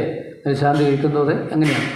അതാണ് ഈ നമസ്കാരം എന്ന് പറയുന്നത്. അപ്പോൾ ഇങ്ങനെ ഒരു സമ്പ്രദായം ചെയ്യുന്നവർ ഇന്നത്തെ കാലഘട്ടത്തിലുണ്ടെന്ന് പറഞ്ഞ് ഇങ്ങനെ ഒരുപാട് പേരുണ്ടെന്ന് അർത്ഥം. സമർപ്പിച്ച് പ്രസാദമാക്കിയിട്ട് സ്വീകരിച്ചുകൊണ്ട് ചെയ്യുക ഒന്ന്. പിന്നെ സമർപ്പിക്കേണ്ടത് എപ്പോഴാണെന്നും കൂടെ മനസ്സിലാക്കുക. എപ്പോഴാണ്? തുടക്കത്തിലെ ഉണ്ടാക്കി കഴിഞ്ഞാൽ ഉണ്ടാക്കുമ്പോൾ തുടക്കത്തിലേ വേണമെന്ന് പറഞ്ഞാൽ ഒരു പൂജ ചെയ്തിട്ടാണ് ഇതൊക്കെ ഉണ്ടാക്കാൻ തുടങ്ങുന്നതെന്ന് അർത്ഥം. അടുക്കളയിലൊക്കെ പ്രാർത്ഥിച്ച് ഇവിടെ ഒരു മാലയൊക്കെ ചാർത്തി ഭക്ഷണം ഉണ്ടാക്കുന്ന അടുക്കളയിലുണ്ട് ഒരു രാധാകൃഷ്ണൻ്റെ ഫോട്ടോ. അവിടെയൊക്കെ തൊട്ട് തലയിൽ വെച്ച് പ്രാർത്ഥനയൊക്കെ കഴിഞ്ഞിട്ട് കുറേ ഹരേ കൃഷ്ണ കൃഷ്ണ കൃഷ്ണ നാമൊക്കെ ജപിച്ചിട്ടാണ് അടുക്കളയിൽ ഭക്ഷണം ഉണ്ടാക്കാൻ വേണ്ടി പോകുന്നത്. പറഞ്ഞ് മനസ്സിലായല്ലോ. അപ്പോൾ തുടക്കം സമർപ്പണം ചെയ്തുകൊണ്ട്, അപ്പോൾ അവിടെയും നമുക്ക് വേണം അല്ലേ. അപ്പോൾ പോയിട്ട് പൂജാമുറിയൊന്നും വേണ്ട, ഭഗവാൻ ഇവിടെ തന്നെ ഉണ്ട് എന്നുള്ള ബോധത്തോടുകൂടി എവിടെയും ചെയ്യുമ്പോൾ നമുക്ക് ആ ഒരു രീതിയിൽ സമർപ്പണമാക്കിയിട്ട് തുടക്കം തന്നെ സമർപ്പണമാക്കാൻ പറ്റും. അങ്ങനെ വേണമെന്നാണ് പറയുന്നത്. തുടക്കത്തിലേ നേരെയാവണം, അല്ലെങ്കിൽ പിന്നെ പറഞ്ഞിട്ട് കാര്യമില്ല. എല്ലാം കഴിഞ്ഞിട്ട് പ്രതിസന്ധിയിലെത്തിയിട്ട് പോയിട്ട് ചില ആൾക്കാരുണ്ട് അങ്ങനെ അത്യാസന നിലയിലായിട്ട് ആശുപത്രിക്കാർ പിന്നെ എന്ത് ചെയ്തു വെച്ച് ഇപ്പോഴേ വരണ്ട, അടുത്ത ബെഡ് കുറേ ഒഴിവല്ലേ എന്ന് പറഞ്ഞിട്ട് ഇതിൽ കയറ്റി കിട്ടും, എന്താ പറയുക, വെൻറ്റിലേറ്റർ. സത്യം പറഞ്ഞപ്പോൾ കാര്യം കഴിഞ്ഞ് പോകേണ്ടവർ നോക്കിപ്പോയപ്പോൾ അവർക്ക് അപ്പോൾ മനസ്സിലായി. അപ്പോൾ ഇവർ വിടുന്നില്ലേ, ഇപ്പോഴും പറഞ്ഞു ഒരു 4 ദിവസം കഴിഞ്ഞിട്ട് നോക്കാമെന്ന് പറഞ്ഞിട്ട് അങ്ങനെ നിർത്തി. ആ സമയത്താണ് ഇവരുടെ അമ്മയുടെ വക പ്രത്യേകിച്ച് തിരുമേനി ഒന്ന് ചെയ്യണം, നിങ്ങളുടെ അടുത്തുള്ള ഒരു അമ്പലത്തിൽ നൂല് സമർപ്പിച്ച് ആയുസ് കിട്ടുമെന്ന് പറയുന്നുണ്ട്, മറ്റേ അവിടെ ഒന്ന് പയ്യന്നൂർ അവിടെ ഒരു പിന്നെ മൃത്യുഞ്ജയ ഹോമം കഴിക്കണം. അതിൻ്റെ സമയമൊക്കെ കഴിഞ്ഞു എന്നർത്ഥം അല്ലേ. ഇതൊക്കെ ചെയ്യേണ്ടത് എപ്പോഴാണ്? ശരീരത്തിന് ശേഷിയുള്ളപ്പോൾ ചെയ്തിട്ട് അത് ഏറ്റെടുക്കുകയാണ് വേണ്ടത്. പ്രതിരോധം നേടാനാണ് ഇതൊക്കെ. അല്ലാതെ ആ ഘട്ടമൊക്കെ കഴിഞ്ഞതിന് ശേഷം നമ്മൾ ചെയ്തിട്ട് വല്ല കാര്യമുണ്ടോ? ഇല്ല. അതുകൊണ്ട് എപ്പോഴും തുടക്കത്തിൽ വേണം. നമ്മുടെ അവിടെ കേരളത്തിൽ ഉള്ളവർക്കെല്ലാം അറിയാമല്ലോ, നമ്മുടെ നാട്ടിൽ പ്ലാവ് ഉണ്ടല്ലോ, അതിൽ ചക്ക ഉണ്ടാവും ധാരാളമായിട്ട്. പക്ഷെ ഇപ്പോഴത് ഇല്ല, ബാംഗ്ലൂരൊക്കെ ഉണ്ടെന്ന് തോന്നുന്നു അല്ലേ. അപ്പോൾ ഇവിടെ എത്തുമ്പോൾ അത് മാറി. സൂപ്പർ മാർക്കറ്റിൽ പോയിട്ട് 5 ചക്കയുടെ ആ പഴത്തിൻ്റെ 5 എണ്ണത്തിന് 150 നോട്ട് അതിന് ഡിജിറ്റലാക്കി വെച്ചിട്ടുണ്ടാവും. അത്രയേ ഉള്ളൂ. നമ്മുടെ നാട്ടിലിതൊക്കെ പണ്ട് കാലത്ത് ഉപയോഗിച്ചതും കഴിച്ചിട്ടുള്ളവർക്കൊന്നും ഒരു കുഴപ്പമുണ്ടായില്ലല്ലോ, മരുന്നൊന്നും കഴിക്കേണ്ടി വന്നിട്ടില്ലല്ലോ. അങ്ങനെയുള്ള ചക്ക മുറിക്കാനുള്ള മടി എന്താണെന്ന് ചോദിച്ചാൽ എന്തുകൊണ്ടാണ് മടിയെന്നറിയോ? ഇതിൻ്റെ ഒരു പശയുണ്ട്, വെളിഞ്ഞെഹ് എന്നൊക്കെ പറയും ഞങ്ങളുടെ നാട്ടിൽ. ഇവിടെയൊക്കെ എന്താ പറയുന്നറിയില്ല, അങ്ങനെ പറയാറുണ്ടല്ലോ അല്ലേ. അങ്ങനെ പറയാറുണ്ട്. ഓരോ നാട്ടിലും ഭാഷ വ്യത്യാസം ഉണ്ടാവും. നമ്മളിത് അങ്ങോളം ഇങ്ങോളം പോകേണ്ടവരായതുകൊണ്ട് ഒരു സ്ഥലത്ത് പറയുന്നതായിരിക്കില്ല, ഒരു സ്ഥലത്ത് മത്ത് എന്ന് പറഞ്ഞാൽ ഈ കടകോലിന് മത്ത് എന്നാണ് പറയുക. അത് കഴിഞ്ഞിട്ട് ഞങ്ങളുടെ കാസർഗോഡ് വന്ന് മത്ത് എന്ന് പറഞ്ഞാൽ ഇത് നല്ലോണം കുടിച്ചിട്ട് അങ്ങനെ ബോധമില്ലാതെ കിടക്കുന്നതാണ്. അപ്പോൾ ഇതുകൊണ്ട് ഭാഷ എന്ന് പറഞ്ഞാൽ 4 നാടുണ്ടെങ്കിൽ 8 ഭാഷയല്ല 16 ഭാഷയുള്ള സ്ഥലമുണ്ട്. കാസർഗോഡ് മാത്രം 7 ഭാഷയുണ്ട്. സപ്തഭാഷ സംഗമ ഭൂമിയാണ്. അതുകൊണ്ട് ഈ അർത്ഥം ചിലപ്പോഴൊക്കെ കൊണ്ടുകൊട്ട് കായിട്ടുണ്ടെങ്കിൽ അവസാനം ഞാനൊരു ക്ഷമാപണം പറയും. ഇതുവരെ ഒന്നും പറഞ്ഞിട്ടില്ല, അങ്ങനെ പറ്റുള്ളൂ. അപ്പോൾ ഇതിൻ്റെ അർത്ഥം മനസ്സിലായില്ലേ ഇപ്പോഴും? അപ്പോൾ ഇത് പറ്റുന്നത് കൊണ്ടുള്ള വിഷമാണ്. ഇത് കത്തിക്ക് പറ്റും. അത് കഴിഞ്ഞ് എപ്പോഴാണ് ഇതൊന്ന് നേരെയാക്കാൻ തോന്നും, എന്തെങ്കിലും സാരിയോ നിങ്ങൾ കൊടുത്തിട്ടുണ്ടെങ്കിൽ അത് നേരെയാക്കാൻ തോന്നും, അതിന് പറ്റി. പിന്നെ അവിടെ അത് പറ്റും. അപ്പോഴാണ് ഇത് കഴിഞ്ഞിട്ടുണ്ടാവും. ഇതൊന്ന് കെട്ടി വെക്കാൻ തോന്നും, ഈ കൈ കൊണ്ട് തൊട്ടാൽ എന്തുണ്ടാവും, അവിടെയും വിഷമായി അല്ലേ. കത്തിക്ക് പറ്റി. ഒരു പാത്രം എടുത്തുകൊണ്ട് ആരെങ്കിലും ഉണ്ടോ അവിടെ നോക്കി, ആരും കാണുന്നില്ല. അപ്പോൾ പോയിട്ട് ഒരു സ്റ്റീൽ പാത്രം എടുത്തു പോകും, അതിനും പറ്റി. ഇത് ദിവസങ്ങൾ കഴിഞ്ഞാലും പോവില്ല. ഇതാണ് ഇതിൻ്റെ പ്രശ്നം. അതുകൊണ്ട് ഇത് മുറിക്കാനും മെനക്കെടില്ല അല്ലേ. മറ്റുള്ളതൊന്നും മുറിക്കുന്ന പോലെ ഇതിനാരും മെനക്കെടില്ല. കാബേജ് മുറിക്കാമെന്ന് പറയും, അത് എളുപ്പമാണല്ലോ, അങ്ങനെ ആവാമെന്ന് പറയും. വലുതാക്കിയിട്ട് അങ്ങ് മുറിച്ചിട്ട് വേഗമാക്കാമല്ലോ. അങ്ങനെയല്ല, ഇത് ഒരു ബുദ്ധിമുട്ടും ഇല്ല എന്നാണ് പറയുന്നത്. എണ്ണ എടുത്തിട്ട് വെളിച്ചെണ്ണ എന്തെങ്കിലും എടുത്തിട്ട് കയ്യിൽ ഇങ്ങനെ പരട്ടുക, ഒരു പാത്രത്തിൽ കൊണ്ടുവച്ചിട്ട്, എന്നിട്ട് എന്ത് ചെയ്യുക, ഈ കത്തിക്കൊന്നിങ്ങനെ തേച്ച് കൊടുക്കുക, അത്രേ വേണ്ടൂ. എന്നിട്ട് നമ്മൾ മുറിച്ച് കഴിഞ്ഞാൽ ഈ സാധനം ഉണ്ടല്ലോ, ഈ പശ എന്ന് പറഞ്ഞില്ലേ, നമുക്ക് ദോഷാവുന്ന പശ, ആ ദോഷം അതിൻ്റെ ഏറ്റവും വലിയ ദോഷമാണ്, നമുക്കും ദോഷമാണ്. ആ സാധനം നമുക്ക് ഉരുട്ടിയെടുക്കുക, കയ്യിലെടുക്കുക, എന്നിട്ട് അവിടെ വെക്കാം. പിന്നീട് അവിടെ നിന്ന് എടുത്ത് മാറ്റാം. ഒരു സ്ഥലത്തും ദോഷം ഉണ്ടാവില്ല. എന്ത് ചെയ്താൽ മതി? ഇതൊക്കെ പറ്റിക്കഴിഞ്ഞിട്ട് എണ്ണ കൊണ്ടുവിടും എന്ന് പറയും. എല്ലാം പറ്റിയിട്ടുണ്ട്, എണ്ണ കൊണ്ടുവന്ന് പറഞ്ഞിട്ട് കാര്യമില്ല, അതിൻ്റെ മുകളിൽ തെച്ചിട്ട് കാര്യമില്ല. തുടക്കത്തിൽ വേണം. ഇതുപോലെ നമ്മൾ ഓരോ കാര്യങ്ങൾ ചെയ്യുന്ന സമയത്തും തുടക്കത്തിൽ തന്നെ ഈശ്വരാരാധന ചെയ്യുക. ഇത് പണ്ട് നമ്മുടെ സമ്പ്രദായം ആയിട്ടുണ്ടായിരുന്നു ഒരു കാലഘട്ടത്തിൽ. ചില സ്ഥലത്തൊക്കെ ഉണ്ടായിരുന്നു. ഇവിടെയൊക്കെ വ്യത്യസ്ത രാജ്യങ്ങളിൽ നാടുകളിൽ ജീവിക്കുന്നവരാണ്, അതുകൊണ്ടറിയാം. ഒരു ദിവസം ഞാൻ ഏറ്റുമാനൂരിൽ പോയി ട്രെയിനിന് വരാൻ വേണ്ടിയിട്ട് തിരക്കിട്ടിട്ട് പോയി. ഉത്സവം കഴിഞ്ഞിട്ടുള്ള മാസമാണ്. അപ്പോൾ ഞാനിവിടെ പോയി. എനിക്ക് കുറച്ച് വേഗം വരണം എന്ന് തോന്നിയിട്ട് എത്ര മണിക്കാണ് നട തുറക്കുക, 4:30 പറഞ്ഞിട്ടാണ് ഞാൻ പോയത്. 4:35 കഴിഞ്ഞപ്പോൾ തന്നെ ഞാനവിടെ എത്തി. ഒരു 4:40 ആകുമ്പോഴേക്ക് നടയിലെത്തി. അവിടെ നിന്നപ്പോൾ 10-15 ആളേ ഉള്ളൂ. സമാധാനമായി. ഞാൻ നേരെ മുമ്പിൽ നിന്നു. ഇവിടെ നിന്ന് വേഗം തൊഴുതിട്ട് പോകാമല്ലോ, നട തുറക്കുന്നു. അപ്പോഴാരോ പറഞ്ഞു 5 മണിക്കേ നട തുറക്കുള്ളൂ, ഉത്സവം കഴിഞ്ഞാൽ പിന്നെ ഒരു മാസം അങ്ങനെയാണെന്ന് പറഞ്ഞു. ആയിക്കോട്ടെ. നമ്മൾ എന്നിട്ട് അവിടെ ഇങ്ങനെ നിന്നു. 5 മണി ആവാറ്, 5 മണിക്ക് ഒരു 5 മിനിറ്റ് മുമ്പേ നോക്കുമ്പോഴേക്കും എന്നെയൊക്കെ തള്ളി മാറ്റി സ്ഥിരമായിട്ട് വരുന്നവരുണ്ട്. അത്രയേ ഉള്ളൂ, 1000-1500 പേരുണ്ട്. ഞാൻ അവിടുത്തെ മേൽശാന്തി തിരുമേനിയോട് ചോദിച്ചപ്പോൾ പറഞ്ഞു, ഇപ്പോൾ കുറച്ച് കുറവാണ്, ഉത്സവം കഴിഞ്ഞുകൊണ്ട് ആൾക്കാർ കുറവാണെന്നാണ് പറയുന്നത്. രാവിലെ നിർമ്മാല്യം തൊഴാൻ, മനസ്സിലായോ? ഈ തുറക്കുമ്പം വന്ന് തൊഴാൻ വേണ്ടി നിൽക്കുന്ന 1500 ആളുണ്ട്. അല്ലെങ്കിൽ ഇതിലധികമായിരിക്കും രാവിലത്തെ തിരക്കും ബഹളം എന്നാണ് പറഞ്ഞത്. അപ്പം 4:30 തുറക്കുക. ഇപ്പോൾ ഉത്സവം കഴിഞ്ഞപ്പോൾ 5 മണിക്ക് എന്ന് പറഞ്ഞു കഴിഞ്ഞാൽ ആ നാട്ടിലും ചുറ്റുവട്ടത്തുള്ളവരൊന്നും നമ്മൾ വിചാരിച്ചാൽ 5 മണിക്ക് വിളിച്ചെഴുന്നേൽപ്പിക്കാൻ പറ്റില്ല.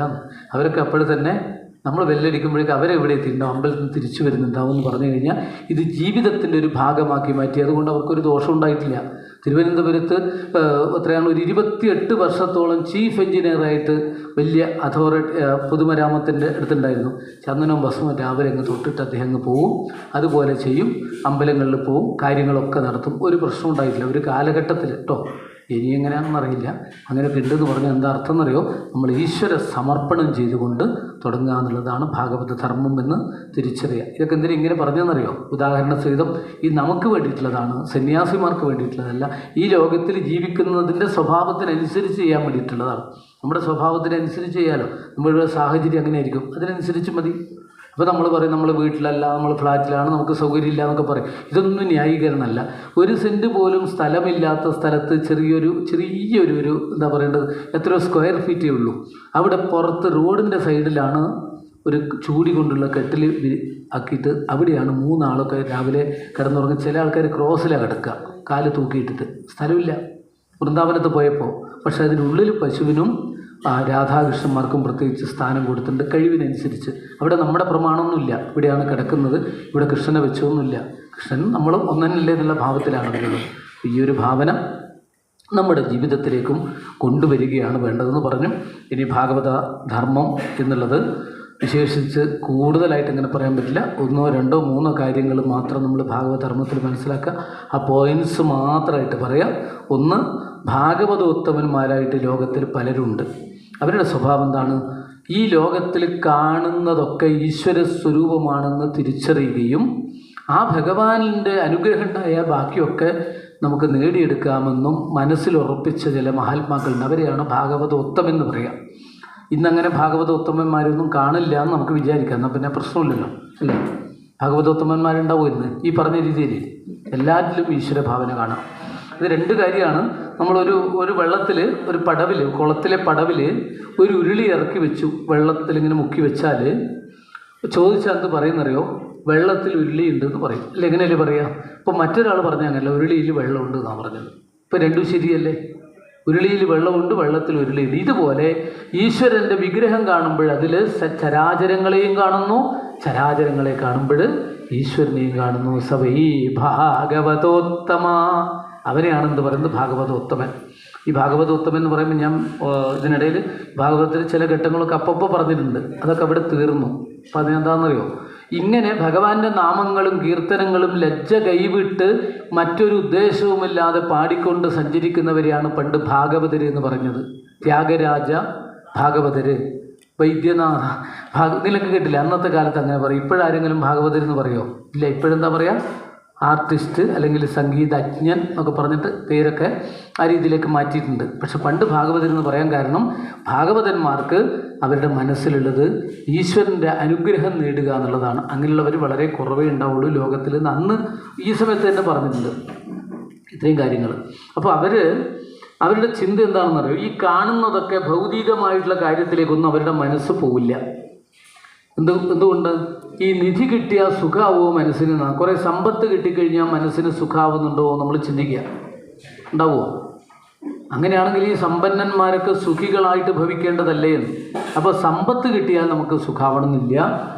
പിന്നെ ഭഗവാന്റെ അനുഗ്രഹം എന്നുള്ളത് സമ്പത്തല്ല എന്ന് തിരിച്ചറിയുക. ഐശ്വര്യം എന്ന് പറഞ്ഞാൽ ഈശ്വരസ്യ ഇതം ഐശ്വര്യം എന്നാണ്.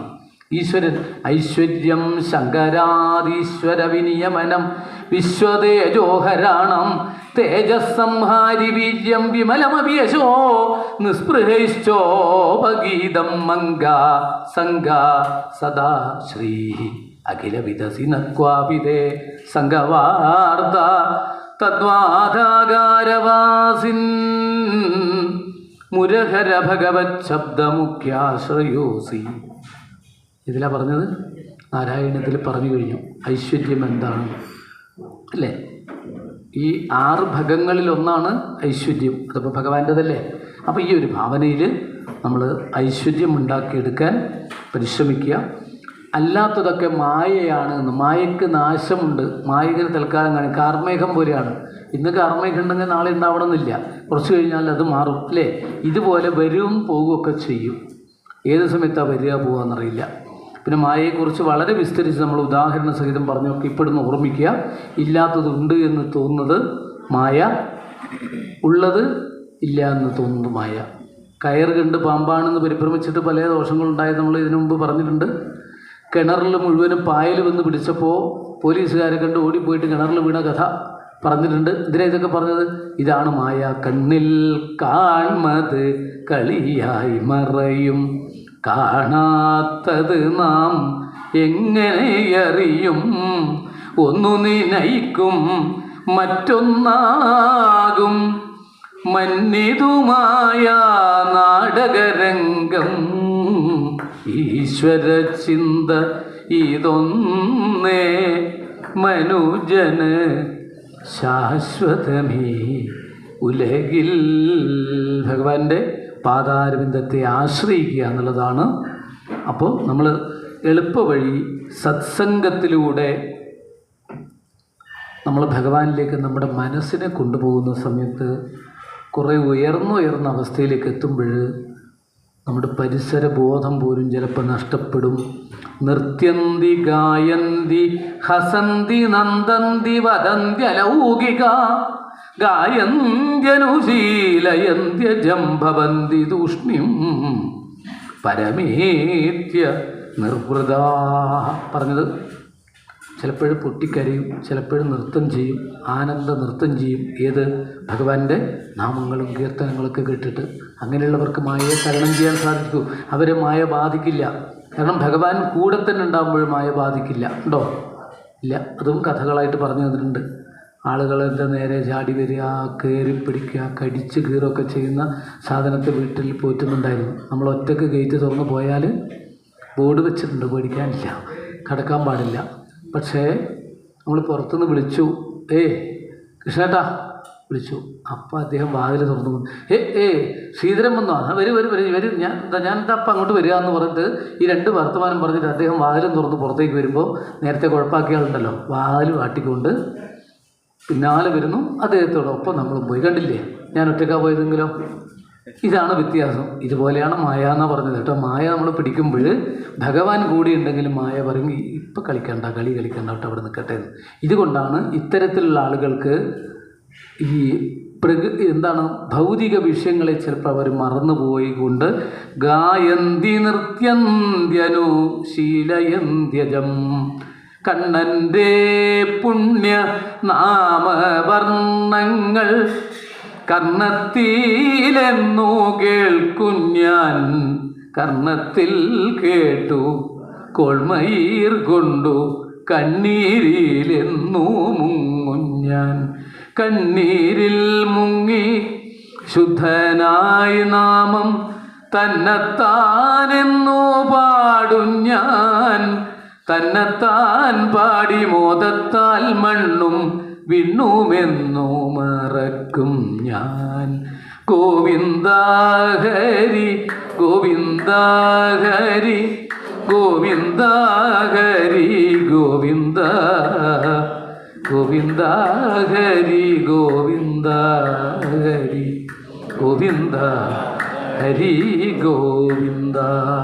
നാമങ്ങളും കീർത്തനങ്ങളൊക്കെ പാടുമ്പോൾ തൊണ്ടയിടറും അല്ലേ, ആടുന്നു പാടുന്നു, പരിസരബോധം പോലും നഷ്ടപ്പെട്ട് അലിവുണ്ടാകുന്നു. ഹൃദയത്തിന് അലിവുണ്ടായതിൻ്റെ ലക്ഷണമാണ്. അലിവുള്ള സ്ഥലത്ത്, നനവുള്ള സ്ഥലത്തെ വിത്ത് മുളക്കുള്ളൂ, വരണ്ട സ്ഥലത്ത് വിത്ത് മുളക്കില്ല. അപ്പോൾ ഹൃദയത്തിന് അലിവുണ്ടാകുമ്പോൾ അവിടെയാണ് ഭക്തിയുടെ വിത്ത് നമുക്ക് മുളപ്പിച്ചെടുക്കാൻ സാധിക്കുക. അതും പറഞ്ഞു കഴിഞ്ഞു നമ്മൾ. പുളകച്ചാർത്തടി മുടിയൻ മെയ്യിൽ മുള പൊട്ടിയിടും ദിനമെങ്ങോ, അന്നാളെന്നു വരും അന്നാളെന്നു വരും. രാമഹരേ ജയ ഗോവിന്ദ, കൃഷ്ണഹരേ ജയ ഗോവിന്ദ, രാമഹരേ ജയ കൃഷ്ണഹരേ ജയ രാമ കൃഷ്ണ ഗോവിന്ദ, രാമ കൃഷ്ണ ഗോവിന്ദ. ഇങ്ങനെ നമുക്ക് നമ്മളല്ലാത്ത അലൗകികമായ അവസ്ഥയിലേക്ക് ഉയർത്തിക്കൊണ്ടുവരണമെങ്കിൽ നാമങ്ങളും കീർത്തനങ്ങളും കഥകളും കേൾക്കുകയും അതിൽ രതി ഉണ്ടാവുകയും ചെയ്യണം. അത് കേൾക്കുമ്പോഴുണ്ടാകുന്ന സുഖവും ആനന്ദവും ഭക്തിയിലേക്ക് നയിക്കുമെന്ന് ഇവിടെ പറഞ്ഞു വെച്ചു. ഇനി മായയെ തരണം ചെയ്യാനുള്ള മാർഗമാണ് ഭാഗവതധർമ്മത്തിൽ പറഞ്ഞത്. മായയെ തരണം ചെയ്യണമെങ്കിൽ മായാനാഥനായ ഈശ്വരനെ ആശ്രയിക്കുക. എളുപ്പമാർഗ്ഗങ്ങൾ മാത്രമേ ഇപ്പോൾ പറയുന്നുള്ളൂ. എന്താണെന്നറിയോ? മായയെ തരണം ചെയ്യാൻ നമ്മൾക്ക് എന്ത് വേണം? മായാനാഥനെ. ഈ ചിലരൊക്കെ ഈ ഭാഗവത ധർമ്മം ചിലരൊക്കെ പറഞ്ഞു തന്നിട്ടുണ്ട് മലയാളത്തിൽ. നീയല്ലോ മായാവിയും മായാനാഥനും മായയെ നീക്കി സായുജ്യം നൽകുന്ന എന്നൊക്കെ പറഞ്ഞില്ലേ? എന്താ ഉദ്ദേശം? ഇതാണ് ഇവിടെ പറഞ്ഞത്. മായയെ നീക്കുന്ന ആളും മായയെ ഉണ്ടാക്കുന്ന ആളും ഭഗവാൻ തന്നെയാണ്. പക്ഷെ ഭഗവാൻ എന്ത് പറയുന്നറിയോ? ഈ ചെലന്തി എന്ന് പറയുന്ന ഒരു ജീവിയുണ്ട് അല്ലേ? എന്താണ്? എട്ടുകാലി എന്ന് പറയുക. അങ്ങനെ പറയുക ഇവിടെ എന്ന് വെച്ചാൽ അങ്ങനെ ആയിക്കോട്ടെ. അത് ചില സമയത്ത് നമ്മളിങ്ങനെ കുറച്ച് നാൾ ടൂറൊക്കെ പോയിട്ട് വരിക, അവിടെ ഇവിടെയൊക്കെ പോയിട്ട് വരുമ്പോൾ വീട്ടിൽ കാണാം അല്ലേ, വാതിലിൻ്റെ ആ മൂലക്ക് 2 ചുമരും ചേർന്നിട്ട് കെട്ടി ബന്ധിച്ചിട്ടുണ്ടാവും, വല കെട്ടിയിട്ടുണ്ടാവും. എന്നിട്ട് അതിൻ്റെ ഉള്ളിൽ കുടുങ്ങിയിട്ട് നമ്മളെ കണ്ടു കഴിഞ്ഞാൽ ദയനീയമായിട്ട് ഇങ്ങനെ നോക്കും. ഞാൻ ഇതിൽ കുടുങ്ങിയതാണ് അവരുടെ ധാരണ. സത്യത്തിൽ കുടുങ്ങിയിട്ടുണ്ടോ? ഇല്ല. അതിൻ്റെ ഉള്ളിൽ നിന്ന് തന്നെയുള്ള ഒരു പശ കൊണ്ടാണ് ഈ വലയുണ്ടാക്കിയിട്ട് അതിൻ്റെ ഉള്ളിൽ നിൽക്കുന്നത്. അത് കുടുങ്ങിയതുപോലെയൊക്കെ തോന്നുമെങ്കിൽ എപ്പോഴത് വിചാരിക്കുന്നു അപ്പോഴത് വലിച്ചെടുത്ത് അതിന് രക്ഷപ്പെടാൻ പറ്റില്ലേ? ഇതുപോലെയാണ് ഭഗവാനെ മായയിൽ കുടുങ്ങിയതായിട്ട് തോന്നും. എന്നിട്ട് നമ്മളോടൊക്കെ ഇടയ്ക്ക് പറഞ്ഞിരുന്നു, മമായ ദുരത്യ അർജുന, എൻ്റെ മായ എനിക്ക് തന്നെ തരണം ചെയ്യാൻ പ്രയാസാണ് അർജുന എന്ന് പറയുകയും ചെയ്യും. ഇതിനെ നമ്മളെ ബുദ്ധിപ്പെടുത്തുക. അത്രയും ശക്തമാണ് മായ. പക്ഷേ ഈ മായയെ നീക്കാൻ, മായ എന്ന് പറഞ്ഞാൽ എന്താണെന്ന് പറഞ്ഞില്ല, ഇല്ലത് ഉള്ളത് ഇല്ലാന്ന് തോന്നാം, ഇല്ലാത്തത് ഉണ്ട് തോന്നാം. അത് വലിയ അപകടത്തിലേക്ക് എത്തും. അപ്പോഴെന്ത് വേണം? അതിനെ തരണം ചെയ്യുക, ഭഗവാനെ ആശ്രയിക്കുക. ഇതിനൊരു ചെറിയൊരു കഥ ഇവിടെ പറഞ്ഞു. അതായത് വലിയൊരു കുളം, പടവുകളൊക്കെ ആയിട്ട് നല്ലതുപോലെ കല്ലുകൊണ്ട് കെട്ടിയുണ്ടാക്കിയ വലിയ കുളമാണ്. അതിൽ കുറച്ച് 2-3 പടവ് കഴിയുമ്പോൾ വെള്ളമുണ്ട്. നല്ല സമയമായപ്പോഴങ്ങനെ ഉണ്ടാവുമല്ലോ, വെള്ളമൊക്കെ ഉണ്ട്, ധാരാളം വെള്ളമുണ്ട്. പക്ഷേ ഇതിൽ ധാരാളം മത്സ്യങ്ങളുണ്ട്. വലിയ വലിയ മത്സ്യങ്ങളൊക്കെ ഉണ്ട് എന്ന് പറഞ്ഞാൽ നടുവിൽ നിന്നൊക്കെ ഇങ്ങനെ മലക്കം മറിയുമ്പോഴാണ് കാണുന്നത്. വലിയ വലിയ മത്സ്യങ്ങളുണ്ട്. ചെറു മത്സ്യങ്ങൾ പിന്നെ ഉണ്ടാവുമെന്ന് പറയേണ്ട ആവശ്യമില്ല, ധാരാളം ഉണ്ട്. അതിൻ്റെ പേര് മീൻകുളം എന്നാണ്. അത്രേ പറയുന്നുള്ളൂ, മീൻകുളം കേട്ടിട്ടുണ്ടാവുമല്ലോ. അപ്പോൾ അങ്ങനെയുള്ള ഇവിടെ പുതിയൊരു സംവിധാനത്തിൻ്റെ ഭാഗമായിട്ടെന്ന് വിചാരിച്ചോളൂ. ഇപ്പോഴൊക്കെ അങ്ങനെയുണ്ട്. ഈ കുളത്തു നിന്ന് ഇങ്ങനെ വരുമാനമാക്കാമെന്ന് ക്ഷേത്രത്തിൻ്റെ ദേവസ്വം ബോർഡ് തീരുമാനിച്ചപ്പോൾ അത് ലീസിന് കൊടുത്തു, മത്സ്യങ്ങളൊക്കെ പിടിച്ചെടുക്കാൻ. ഇത്ര നാളത്തേക്ക് പറഞ്ഞ് മനസ്സിലായില്ല. അപ്പോൾ ഇതൊക്കെ കേട്ടിട്ടാണോ എന്നറിയില്ല. ഏറ്റെടുത്ത ആൾ ഒരു വലക്കാരൻ ഇവിടെ വന്നു. മുക്കുവെന്നോ വലക്കാരെന്നോ എന്ത് വേണമെന്നും പറയാം. അദ്ദേഹം വലിയൊരു വലയൊക്കെ ആയിട്ട് വന്നു. ഇവിടെ എത്തിയത് കുളത്തിൻ്റെ കരയിലെത്തി. എന്നിട്ട് നോക്കുമ്പോഴേക്ക് നഷ്ടമൊന്നും വരില്ല എന്ന് തോന്നിയിട്ട് രണ്ടാമത്തെ പടവിൽ വെള്ളത്തിലേക്ക് ഇറങ്ങി. ആ വെള്ളത്തിലേക്ക് ഇറങ്ങിയതും 10, 200, 300 കൊച്ചു മത്സ്യങ്ങളൊക്കെ കാലിലെടുത്ത് ഇങ്ങനെ പിടച്ച് കളിക്കാൻ, വാരിയെടുക്കാൻ പറ്റുന്ന പാകത്തിൽ ഇങ്ങനെ പിടക്കുകയാണ്. അങ്ങനത്തെ സമ്പ്രദായമുണ്ട് വെള്ളത്തിൽ അല്ലേ? വലിയ മത്സ്യങ്ങളൊന്നും കാണാനില്ല. ഇദ്ദേഹം ഇറങ്ങുന്നവരെ മത്സ്യങ്ങൾ വലുതൊക്കെ എടുത്തെടുത്തൊക്കെ ഉണ്ടായിരുന്നു. പക്ഷേ ഇപ്പോഴവരൊന്നുമില്ല. അവരൊക്കെ 4 ഭാഗത്തേക്കും മാറി, കുളത്തിൻ്റെ ഭാഗത്തേക്ക് മാറി. അപ്പോഴവരെന്തോ പറയുന്നുണ്ട് അത്രേ. അതെന്താണെന്നല്ലേ അറിയേണ്ടത്.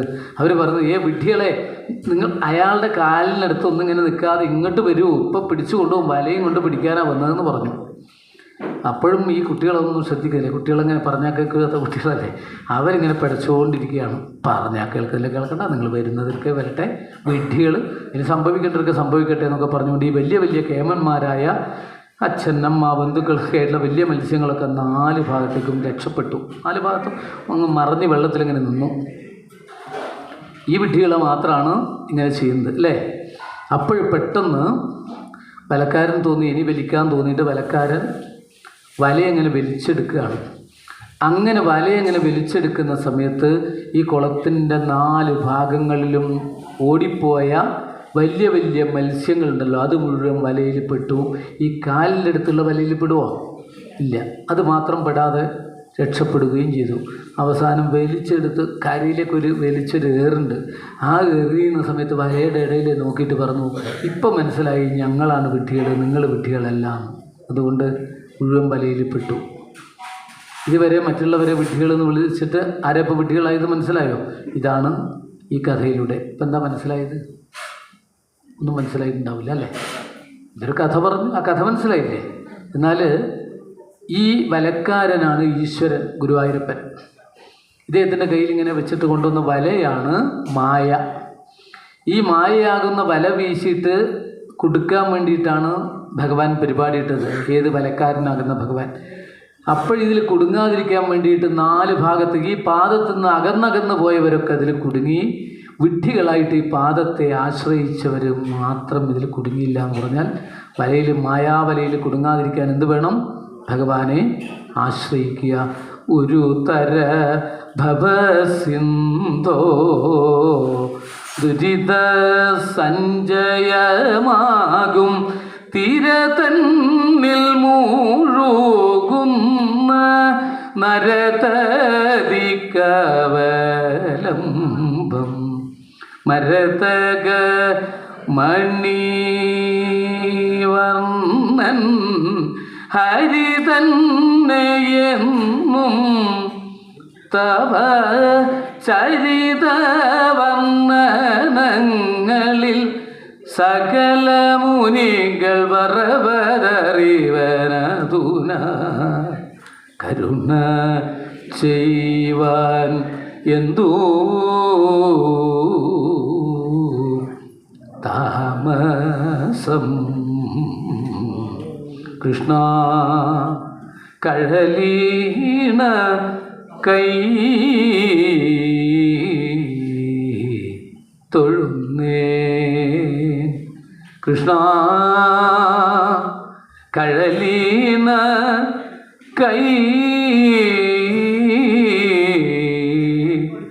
തൊഴുന്നേ. ആത്മാക്കളൊക്കെ പറഞ്ഞു തന്ന ആ ഒരു രംഗം ഇതെല്ലാം ചുരുക്കുകയാണ്. ഈ ഉപദേശങ്ങളൊക്കെ ചുരുക്കുകയാണ്. നമുക്ക് സമയം ഉണ്ടാവില്ല, ഇനി കുറച്ച് വായിക്കാനുണ്ട്. ഇങ്ങനെ എത്ര വേണമെങ്കിലും നമുക്കിങ്ങനെ പറഞ്ഞാലേ ഇതിപ്പോൾ ഇവിടെ എത്തിയിട്ടില്ല. കലിയുഗത്തിൽ നമുക്ക് ചെയ്യാൻ പറ്റുന്ന ചില കാര്യങ്ങൾ, പ്രാക്ടിക്കലാക്കിയിട്ട് ചെയ്യാൻ പറ്റുന്ന കാര്യങ്ങളെക്കുറിച്ച് മാത്രം ഇനി ബോധ്യപ്പെടുത്തി. ഒന്ന്, നമ്മൾ എവിടെയൊക്കെ ജീവിച്ചാലും എന്തൊക്കെ ഉണ്ടെങ്കിലും ഏതൊക്കെ ദൈവത്തെയൊക്കെ പ്രാർത്ഥിക്കുന്നുണ്ടെങ്കിലും കലിയുഗത്തിൽ 2 മൂർത്തിമാരെ മനസ്സിലെപ്പോഴും സ്മരിക്കണം എന്നാണ്. അത്രയേ ഉള്ളൂ. അതൊന്ന് കൃഷ്ണനെയും മറ്റൊന്ന് രാമനെയും. ഈ രാമനെയും കൃഷ്ണനെയും ഭജിക്കാൻ ഒരു ക്രമമുണ്ട്. അതായത് നമ്മൾ നമസ്കരിക്കുകയാണെങ്കിൽ അതിൻ്റെ ക്രമം ആദ്യം കൃഷ്ണനെ നമസ്കരിക്കുക. കാരണം കലിയുഗത്തിൻ്റെ തൊട്ട് മുമ്പുള്ള യുഗം നോക്കിയിട്ട് അതേതാണ്? ദ്വാപരയുഗം. മൂർത്തിയാരാണ്? കൃഷ്ണൻ. ഒരു മന്ത്രമുണ്ട്, പിന്നീട് ഭാഗവതം എടുത്ത് നോക്കിയാൽ നിങ്ങൾക്കത് മനസ്സിലാവും.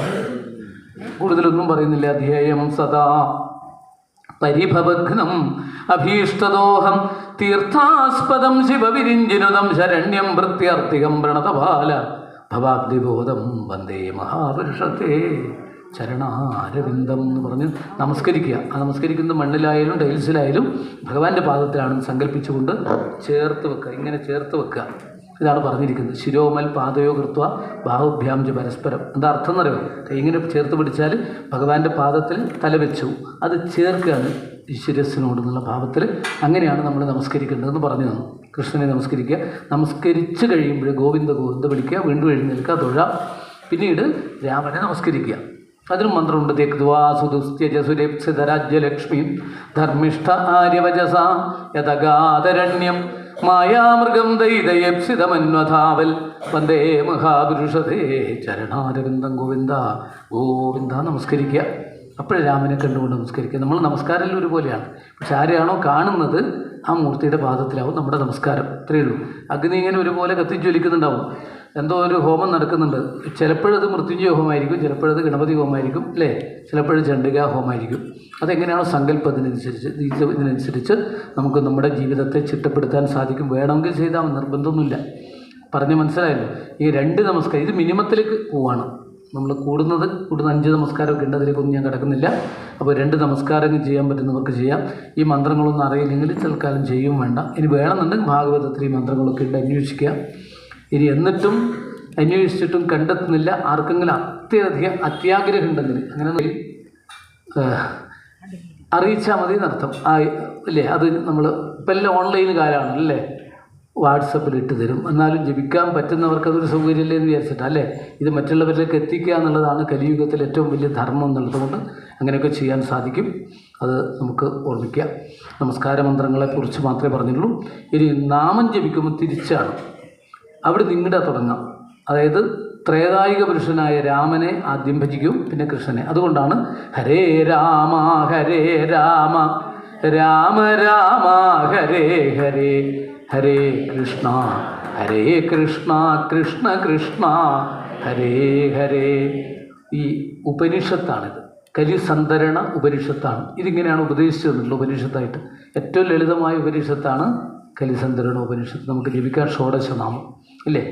പിന്നീട് ഇതാണ് നമുക്ക് പൂർവികമായിട്ട് ഉപദേശിച്ചു തന്ന മന്ത്രത്തിൻ്റെ സംവിധാനം. അപ്പം അതിനുള്ള അർഹതയുള്ളവർക്ക്, യോഗ്യതയുള്ളവർക്കാണ് മന്ത്രോപദേശമായിട്ട് കൊടുക്കുക. അങ്ങനെയുള്ളവർക്ക് അത് ഇതുപോലെ ജപിക്കാം. പക്ഷെ ഇപ്പോഴങ്ങനെ അല്ലാത്തവരും ജപിക്കും. അങ്ങനെ പലരും ലോകം മുഴുവനും പടർന്ന് പന്തലിച്ചിട്ടുണ്ട്. 2014 നടത്തിയ സെൻസസ് അനുസരിച്ചിട്ട് ലോകത്തിൽ ഏറ്റവും കൂടുതൽ ആളുകൾ ഉച്ചരിക്കുന്നത് ഏത് പേരാണ്, ഏത് നാമാണെന്നുള്ള സെൻസസിൽ കണ്ടെത്തിയത് ഈ ഹരേ കൃഷ്ണ കൃഷ്ണ കൃഷ്ണ ഹരേ ഹരേ ഹരേ രാമ എന്നുള്ളതാണ്. ചീത്ത പറയുന്നതല്ല ഉദ്ദേശിച്ചത്, അത് വേറെയുണ്ട്. ഓരോ ഡിപ്പാർട്ട്മെൻറ്റിലുള്ളത് വേറെയുണ്ട്, ഒക്കെയുണ്ട്. നാമം ജപിക്കുമ്പോൾ ഇതാണ്.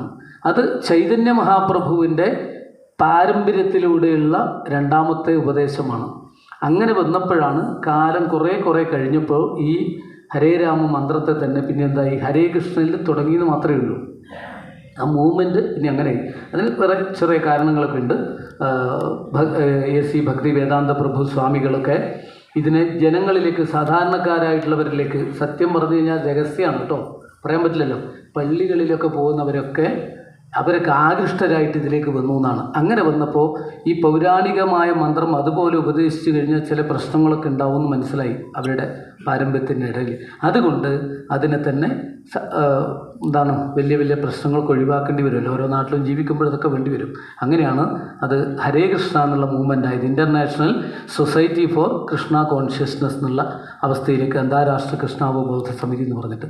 ഇപ്പം വിദേശത്തൊക്കെ നമ്മുടെ ഇതുപോലെ ഈ ഉപഭോഗ വസ്തുക്കൾ, സാധനങ്ങൾ വാങ്ങിക്കുന്നത് പോലെ ഇപ്പോൾ അവിടെ ഈ ദോലക്ക്, ഇലത്താളം, മാല, തുളസിമാല, സഞ്ചി, ഇതൊക്കെയാണ് ഏറ്റവും കൂടുതൽ ചിലവ് എന്ന് പറയും. വൃന്ദാവനത്തിലൊക്കെ പോയി കഴിഞ്ഞാൽ നമുക്കറിയും, കോടിക്കണക്കിന് ആസ്തിയുള്ളവർ ഒരു 10 ദിവസമെങ്കിലും ഇവിടെ വരുന്നൊരു ഹരേ കൃഷ്ണ നാമം ജപിച്ച് ആനന്ദ നൃത്തം ചെയ്യാൻ വരുമെങ്കിൽ ആ നാമത്തിൻ്റെയും ശക്തി കലിയുഗത്തിൽ ഹരേർനാമൈവ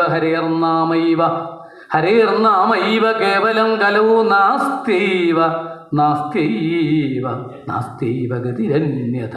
മറ്റൊരു മാർഗമില്ല, നാമജപം മാത്രം മതി കലികാലേ മുക്തി നേടാൻ. നാമതോർത്ത് ജപിക്കുക തിരുനാമങ്ങൾ. ആ നാമത്തിൻ്റെ മഹാത്മ്യത്തോടു കൂടിയിട്ട് ഭാഗവത ധർമ്മം നമ്മളിവിടെ സമർപ്പിച്ചു. ഇനി നേരത്തെ പറഞ്ഞതിൽ എന്തെങ്കിലും എടുക്കാനുണ്ടെങ്കിൽ അവസാനം എടുക്കാൻ നിർത്തും. ഉത്തമോപദേശം പറഞ്ഞു, ബ്രഹ്മോപദേശം ഒക്കെ നമ്മൾ അതാത് സമയത്ത് പറഞ്ഞത് ഇനി ചിലപ്പോഴും പറ്റിയില്ലെങ്കിലും എന്ന് വിചാരിച്ചിട്ടാണ്. ഇനിയിപ്പോൾ നമുക്ക് ഭാഗവതത്തിൻ്റെ അവസാന ഘട്ടത്തിലേക്ക് എത്തി. ഭാഗവതത്തിൻ്റെ എന്ന് പറഞ്ഞ സപ്താഹ യജ്ഞത്തിൻ്റെ ഭാഗവതത്തിന് അങ്ങനെ അവസാനം അതൊന്നും ഇല്ല എന്ന് വിചാരിക്കുക. ആദി മധ്യാന്തവിഹീനാണ് ഭഗവാന്റെ സ്വരൂപമാണെങ്കിൽ പിന്നെ അതിന് അങ്ങനെയൊന്നുമില്ല. പക്ഷെ ഒരു യജ്ഞം എന്നുള്ള നിലക്ക് തുടങ്ങിയത് കൊണ്ട് നമുക്ക് സമർപ്പിക്കണമല്ലോ. അതിൻ്റെ അവസാന ഘട്ടത്തിലെത്തി. 11ാമത്തെ അധ്യായത്തിലൂടെ ആദിത്യന്മാരെക്കുറിച്ച് വിവരിക്കുന്നു. ഭഗവാന്റെ ഗുരുവായൂരപ്പൻ്റെ സ്വരൂപത്തിൽ ശംഖുണ്ട്, ചക്രമുണ്ട്, ഗതയുണ്ട്, പീതാംബരപ്പെട്ടിട്ടുണ്ട്, അരഞ്ഞാണമുണ്ട്, പുഞ്ചിരിയുണ്ട്, ഗോപിക്കുറിയുണ്ട്, കൺപുരികങ്ങളുണ്ട്. ഇതൊക്കെയുള്ള ഭഗവാനല്ലേ സഗുണമൂർത്തിയായിട്ട് കാണിക്കുന്ന നിർഗുണ ബ്രഹ്മത്തെ. അതൊക്കെ എന്തൊക്കെയാണ് ഉദ്ദേശിച്ചിരിക്കുന്നതെന്ന് വളരെ വ്യക്തമായിട്ട് കാണിച്ചു തരുന്ന രംഗമാണ് ഈ അടുത്ത അധ്യായത്തിലുള്ളത്. അതോടുകൂടി സംഗ്രഹാധ്യായം വായിക്കും. പിന്നീട് സമർപ്പണം. ഇത്രയേ ഉള്ളൂ നമുക്ക് കാര്യങ്ങൾ. അതിനുള്ള സമയവും ഉണ്ടാവും, ബാക്കി വെച്ചിട്ടുണ്ട്. അത് ശ്രദ്ധയോടുകൂടി വായിച്ച് നമുക്ക് സമർപ്പിക്കാം. ഇനിയിപ്പോൾ വേറെ പ്രത്യേകിച്ചൊന്നും ഉണ്ടാവില്ല എന്ന് വിശ്വസിക്കാം. എല്ലാം കഴിഞ്ഞില്ലേ?